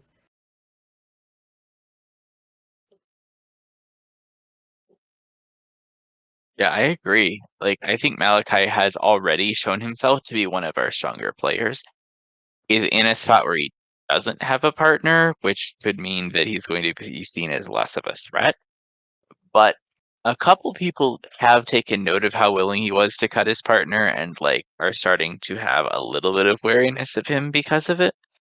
But on the whole, I think that Malachi is, yeah, really showing himself to be like very adept and nimble in the social network of this game. Um, yeah, I would say Malachi had a bigger presence earlier. I kind of forgot he was still playing, but I do think he's still in a good position, but kind of like in the back seat. Like he talks about how he could slip into like the remaining dooms that are there. Like he could slip into a position with one of them, and I think that's like a perfect emphasis of what he should be doing. And I do think that if he finds the perfect duo to make into a trio, then he'll be set. Yeah, like I see Malachi making it pretty far, to be honest. Yeah, yeah. Started off a little rocky, but he picked it up. All right. From there, we will move to our last two duos, both of which have had quite the impact so far in this game.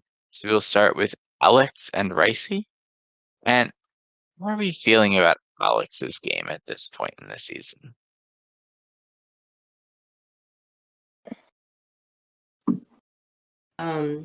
Alex is like doing pretty well, actually, I think.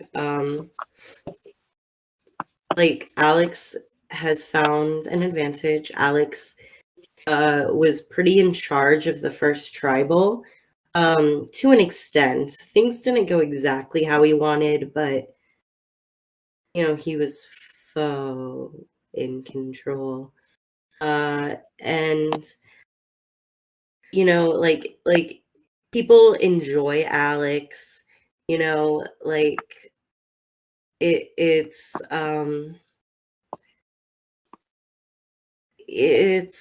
I don't know, he's just like in a good position. Like I don't know what else to say. Like he's just like doing well. I see him making it pretty far, but the one thing about Alex is he won't be able to manage his threat level. That'll definitely take off. So I see him going like early merge, maybe mid merge.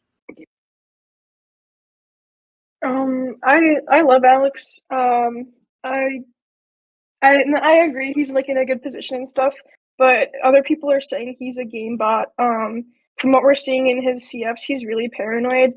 And while he's in a good spot right now, I don't see him in a spot that's going to last.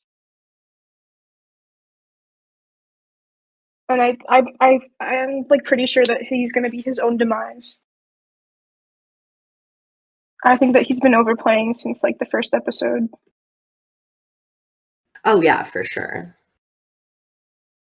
So, once upon a time in Villain Viver history, there was a player by the name of Danush. And Danush was often called Danbot by people on his class. Ended up getting voted out of the season during like a rather surprising tribal. And Danush went and got a software upgrade to the Danbot, reapplied with a new face, grade to the overall model, and came back to the season as Alex. I know this is a little bit of hyperbole, not that far from the truth, right? Alex is the better version of Danush's Yeah. game. Alex is very, very strategy focused, extremely like intense, but basically like openly saying, "Oh, small talk, who needs that?" Like, and focusing entirely on strategy game votes, everything of that ilk, while not like making the sort of connections that he would need to get away with playing as openly of a strategic game as he is playing. Now, do I think that the upgraded, new and improved model with better social software could make it a couple votes into the merge? Like, he's playing fine. Like, I have optimism about Alex's game. That's like 8th place optimism, not winner optimism, at least at this point.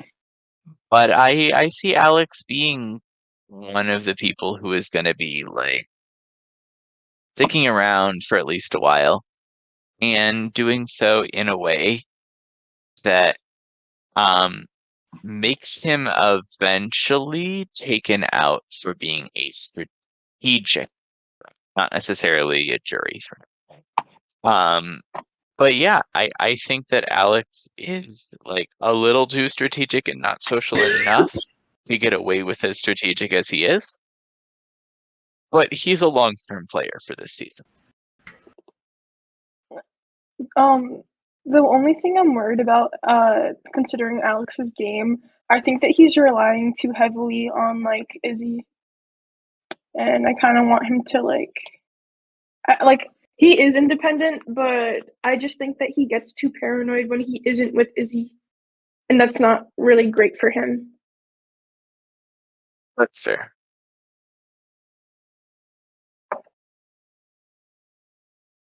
Right. So moving on from Alex, I see that his partner here is Ricey. And Ricey has been all over the place in this game. Ricey has been quite the character on this season. Not really sure what to make of it. Like, I really don't know what to make of how Ricey has been playing this game so far. Have I enjoyed watching Ricey? Of course. Like, how do you not enjoy watching Ricey? But at the same time, like, multiple people are starting to be like completely paranoid about Ricey. Like, Ricey is starting to terrify people. And like, I feel like I'm waiting for the other shoe to drop with Ricey, as much as I hate to say it. Like, I love watching Ricey in this game, and I'm scared that we're about to get his season finale prematurely. You feel like what? That we could be seeing his personal season finale a bit prematurely. Mm. Yeah, I mean, I'm glad that Ricey's gaslighting era is over. That was a bit uncomfortable, I have to admit. I was like that made me quite uncomfortable. Like that was just weird.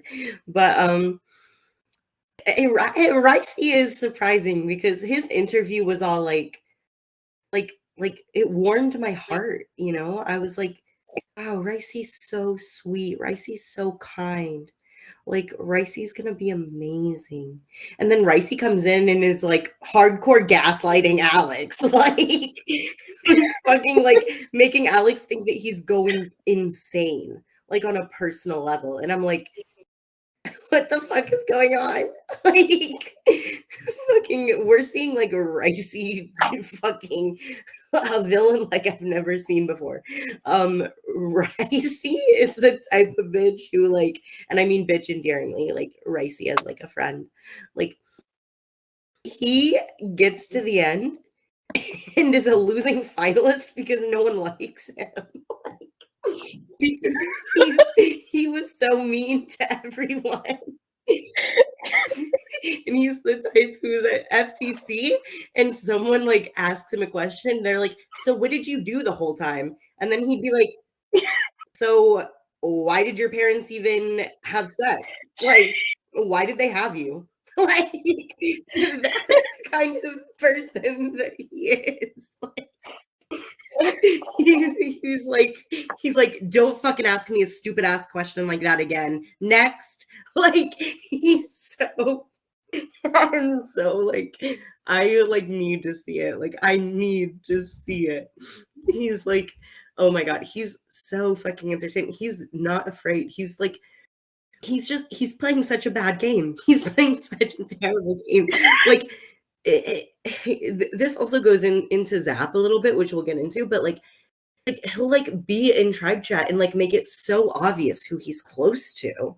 like by dropping these inside jokes and like just being like really off, and like he's just so like bold. Like he's so bold. He's unafraid. He's like Ricey is what Saggy wishes he could be. Ricey is what Saggy wishes. Like Saggy is the poser version of Ricey. I'm sorry, it has to be said. Ricey is like authentic about it. Like it's a character, like obviously, but like I don't know. And then Ricey is like so like if you hear him in VC, I don't know if he's like this in DMs, but like if you hear him in VC, like his sarcasm is so often and so dry that like you don't know when he's being sarcastic or being serious. So it's like you're always kind of walking on eggshells around Ricey, but he's joking like 95% of the time. Like he just doesn't take anything seriously. And that's what makes him fun. And it's like, despite him being this super over the top, negative, like villain, like all the time, he's still here. So he's doing something, right? He's impressing people somehow. But with that being said, people do say that he is lacking in DMs a little bit. So I don't know. Like I don't see him winning, obviously, and like especially if he makes it to the end. But I also don't see him making it to the end. So I don't know. But it's gonna be fun while he is here.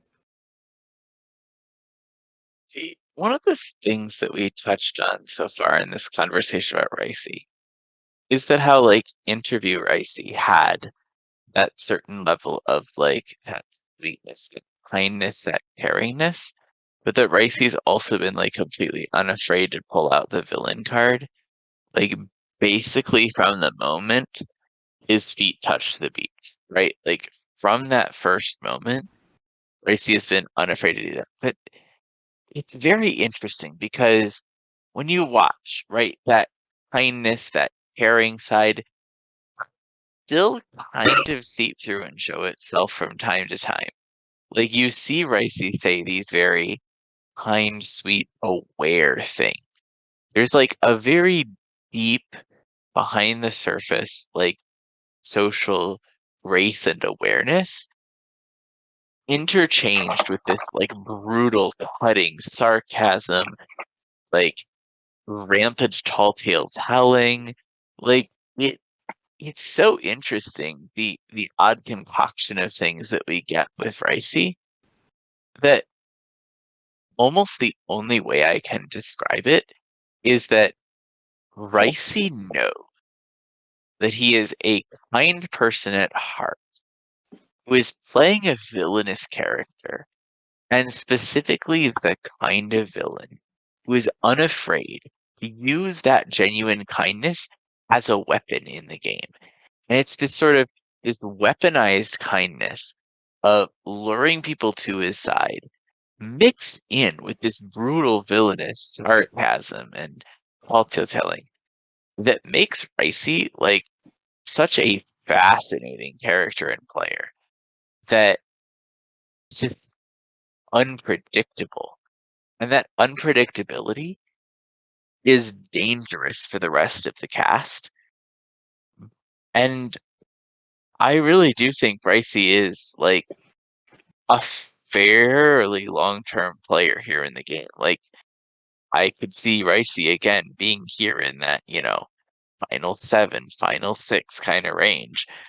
And I don't even think Ricey's drawing dead if he gets to the end. Like I think there's people who'd beat Ricey, but I could see Ricey winning for sure. I don't know. I know Roman hasn't spoke yet, so I'll make this really quick. But like, I'm very proud of him because Ricey is me. Like Ricey plays how I play. Like exactly how you're saying. Like very like deep down, like a very sweet person who's just playing a very villainous character and doing so in a way that like people will hate him. Like people like aren't going to be able to separate like who he is as a person from the character that he's playing, and like also like people don't tend to like whenever people weaponize kindness. They think that that's wrong, or whatever. But like, so I don't know. I do like worry for him because I don't know that he's ever done this in a game before. And so it's like I just worry about how he'll be perceived because like as someone who plays like this regularly, it's not fun whenever people take note of it and then get mad at you, but whatever. Yeah, but yeah, I'm like it is fun to like watch your own game played out through someone else and just see how it looks. I mean, I guess that's ultimately the question, right? Is Ricey playing Ashley's game, or is Ricey playing the version of Ashley's game that can win? Well, Ashley's game has one, so Oh my god. I see Ricey winning. Depending on who he's with.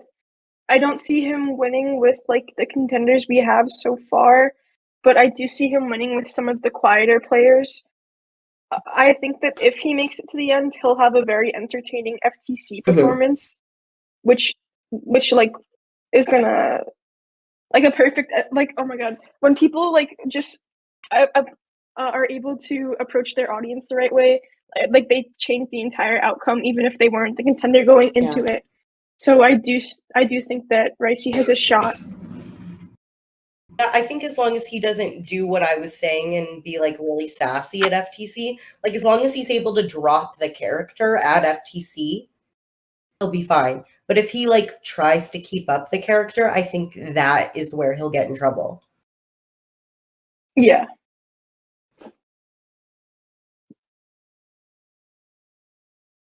All right, and shockingly, we are now down to our final pair in this cast assessment, which consists of Zap and Izzy. So we'll start here with Zap. How are we feeling about Zap so far this season? Zap's eating. Like, she literally walked into the season and immediately had everyone wrapped around her finger. And it was like insane because like everyone trusted her like so much. I would say she's doing good. She's not doing perfectly, but she's approaching it as best as she can. I'm kind of worried that she's making herself to seem as too big of a threat too early. Um, she's kind of like a little bit. She's making it obvious, like where her alliances lay. But I do think that she has enough spread out, like across the entire cast. I I don't know if I see her making it to the end. I would say like maybe final 8 or final 6. Yeah, Zap isn't doing as well as she was in the beginning. And I think it's because of that same thing that Ricey's doing, where she's just making it, and like you were saying, like she's just making it really obvious who she's aligned with. And I think that's because she's so confident, you know? Like it's the same, it's the saggy treatment, it's the Logan treatment. Like she's just really confident. And I think it's because she's performed really well in other orgs, you know, like, and also because like the people in her like OG Burrow like were putty in her hands. Like she could do whatever she wanted with them. And it's like I think that she thought because she was like eating in the beginning, like it's gonna stay consistent and she might not have to work as hard at those connections, but she will. I also worry. I think she's the type to throw her game for Izzy. Yeah, I fully agree. And Izzy will absolutely take advantage of that and fuck Zap over, like without care. So it's like Zap is like I don't know, like I think Zap is gonna get uh like Zap's gonna get taken down. I fear. I don't like. I agree that Zap's going to be taken down. I don't think that Izzy will contribute to it because Izzy's like really intent on staying loyal to her and like playing with her. Mm. I think Zap is our main character of the season. I do think though that that Zap's threat level is starting to get a little out of control already. It's only Yeah. going to get worse from here in terms of Zap's threat level. But that said, I really love what we're seeing from Zap. Like Zap was the biggest slam dunk testing wise on this season, and I am so happy that we have Zap on it. Yeah, Zap is playing a really great game, has a lot of people wrapped around her finger. It's just going to be a question of how well Zap can keep that threat level under control, because I think already people are starting to clock how good of a position she's in. I would also argue that it's going to come down to whether people are willing to protect Zap. Yeah. Which I think they will be in the beginning. Yeah, in the beginning. But she also has the fire making idol. Mhm. Yeah. But is she So, good physically? I don't know. We'll see what she. I think so. I think I would say that during those duo challenges, the person slowing them down was Izzy. Gotcha. Yeah, that's fair. Which, speaking of, the last person on the cast we have not talked about yet is Izzy. So, how are we feeling about Izzy so far this season? Yeah, Izzy has not been doing great lately. She isn't as like great as her interview made her out to be. People like her enough, but they often say that she comes off a little dry in DMs. And that could just be because she picks and chooses who she likes and who she wants to interact Yeah. with, and who she decides to spend her time and energy on. And so that's why she comes off as dry. I think that she'll be fine for a while, but I do think that she'll need to step up that social game a little bit if she wants to like win. I think that she's gonna be fine for quite a while, but like she like right now, I think that like out of her and Zap, like Zap's in a stronger position than Izzy. Yeah. I think that Izzy is one of the players who feels comfortable right now and isn't really gonna try to build up their game until merge happens. Like that's just what I'm feeling right now. I do think that she has a lot of loyal numbers around her right now. Like she has Saggy who's feeding her like every piece of information he has from the Safari. She has Alex. I do think that she has the building blocks for a good foundation. It's just a matter of if she can continue to build it.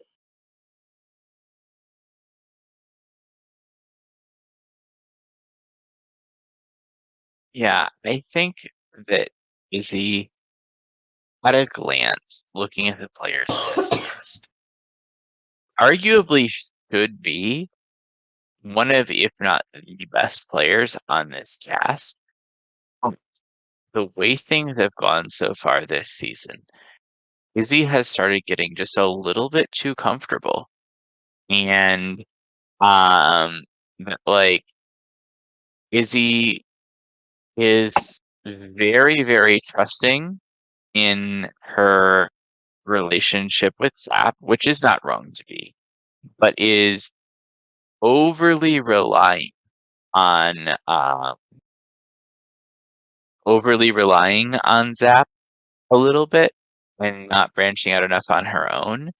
And like that really could catch up to her, which would be a tragedy, especially if it happens in the near future. But at the same time, like I think that Izzy is one of the most talented players in this cast, and will probably find a way to pull it back together. But I have some concerns. I have some real concerns.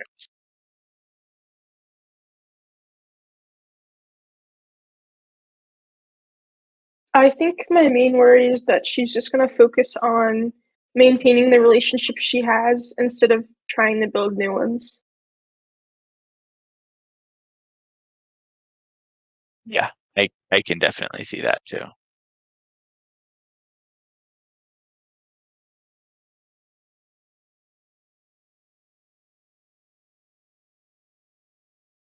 All right, and with that, we have reached every single person on this cast, talked about them, given our current thoughts and opinions on the players on this cast. So we're going to do 3 abbreviated segments. So those 3 segments that we have for this episode are that between us, we are going to pick out of the remaining players in this season, 1 winner pick, 1 potential top 5 character, and 1 potential top 5 player for what we expect could happen over the remainder of this season. And those will be 9 distinct names coming off the board. So starting with our winner pick, as I already mentioned during our player by player analysis, my winner pick for this season is and remains Lisa. So I'll send it over to you two. After briefly touching on again that I see Lisa as being the person in position to survive the eventual Logan blindside and pick up and take the credit for all that Logan ends up accomplishing in this game. But I think pretty much no matter when Logan's eventual blindside is, it will leave Lisa in a position to be underestimated enough to make the end with enough on her resume to win it. So over to you two. What are your winner picks for this season with Ashley? I choose Elle. Because Elle just like is like that bitch. Like Elle is like that social player. You know, like I see Elle being like Elle can like socially take it to mid merge and then win out, I think. Comp out. So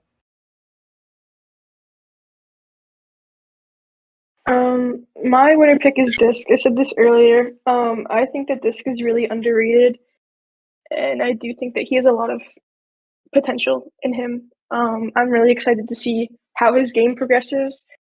Like especially during the first tribal where he basically saved himself without even knowing he was in danger. Like I just think he's gonna accomplish a lot. Great. So with those 3 off the board, we will move to our picks for top players of the season. So other than the 3 winner picks we've named, who do we expect will be in the top 5 of the end of season player rankings, starting with Ashley? Logan. Yeah, because Logan's just a really strong social player. And I think that he also has the strategy to back it up. Yeah, I think that makes a lot of sense. I can see that for sure. Roman, who's your player pick here? Um, I would have to go. I think I'm gonna go with Zap for this one. I think it's obvious the amount of social grasp she has. It's just a matter of whether or not she can maintain her threat level. And yeah. I like that.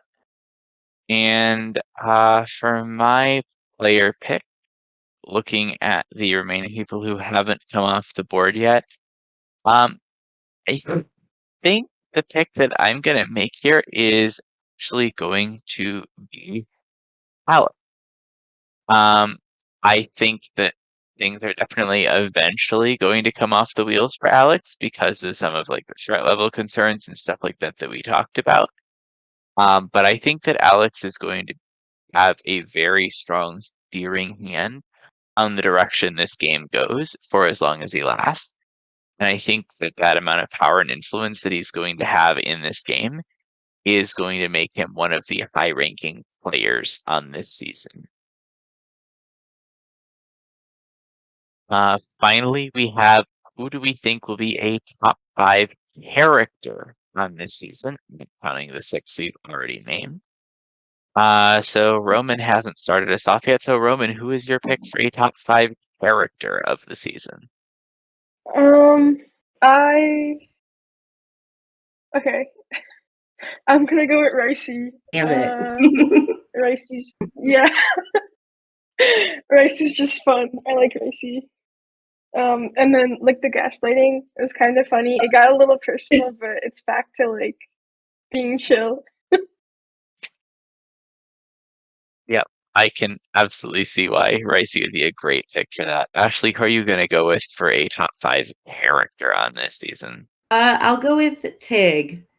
Tig is Oh, you took my pick. Nice pick. yeah.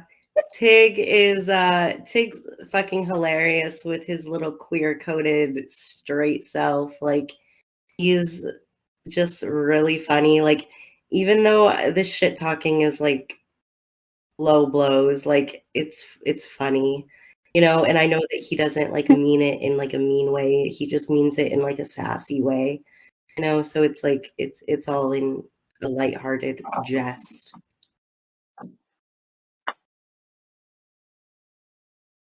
No, I Actually, completely agree wait, with that. I'll change mine. I I'll think change mine. You can have Tig. I'll change Oh my mine. I'll god. change mine. I just looked at the cast. I choose Jack. I choose Jack. I totally choose Jack. I totally choose Jack because Jack is so funny. He'll just show up and be like, "What's up, guys? I just took some fucking shrooms. Do you guys want to watch me come?"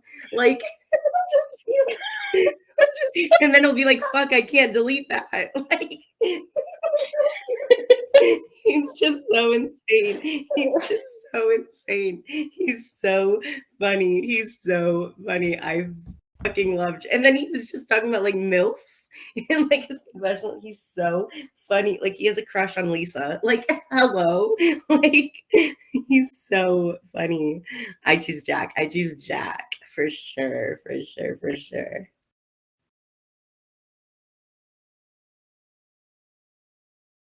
yeah, I can definitely see Jack as being one of the great characters of the season, but as I said a moment ago, I am going with Tig for this slot.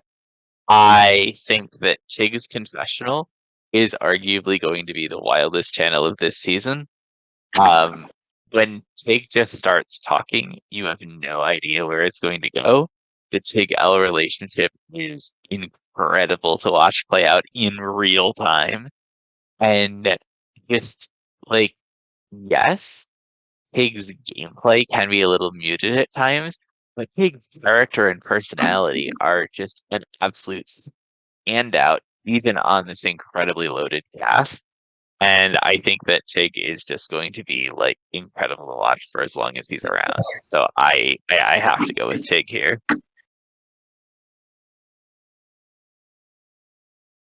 Right. So I think that All right. wraps us up. Um, yeah. Thank you. Any other closing thoughts about the first couple episodes of this season before we finish this episode?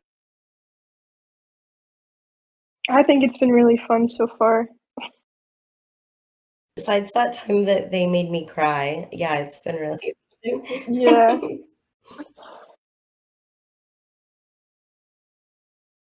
When did they make you cry again? during the The puzzle puzzle challenge. thing. Oh yeah, during the puzzle. Puzzlegate. Puzzle gate, yeah. I haven't had a moment like that since season 4.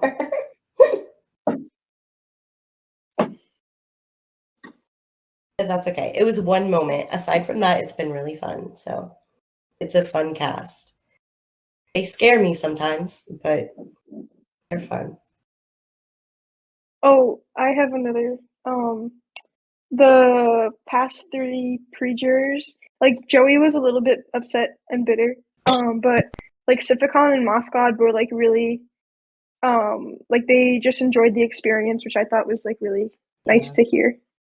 Joey also really liked the experience of the org, but like was just Yeah, upset that he got voted out. yeah. So I think we have one of our like strongest casts. Like we have such an incredible cast. And I'm really, really excited to see how this plays out, especially now that everyone knows that we are going to be in full-on swap insanity for the remainder of the pre-merge in this season. I am super, super excited to see how all of it plays out. And if you too are excited to see how all this plays out, don't forget to grab yourself that podcast ping so you'll get notified every time we go live.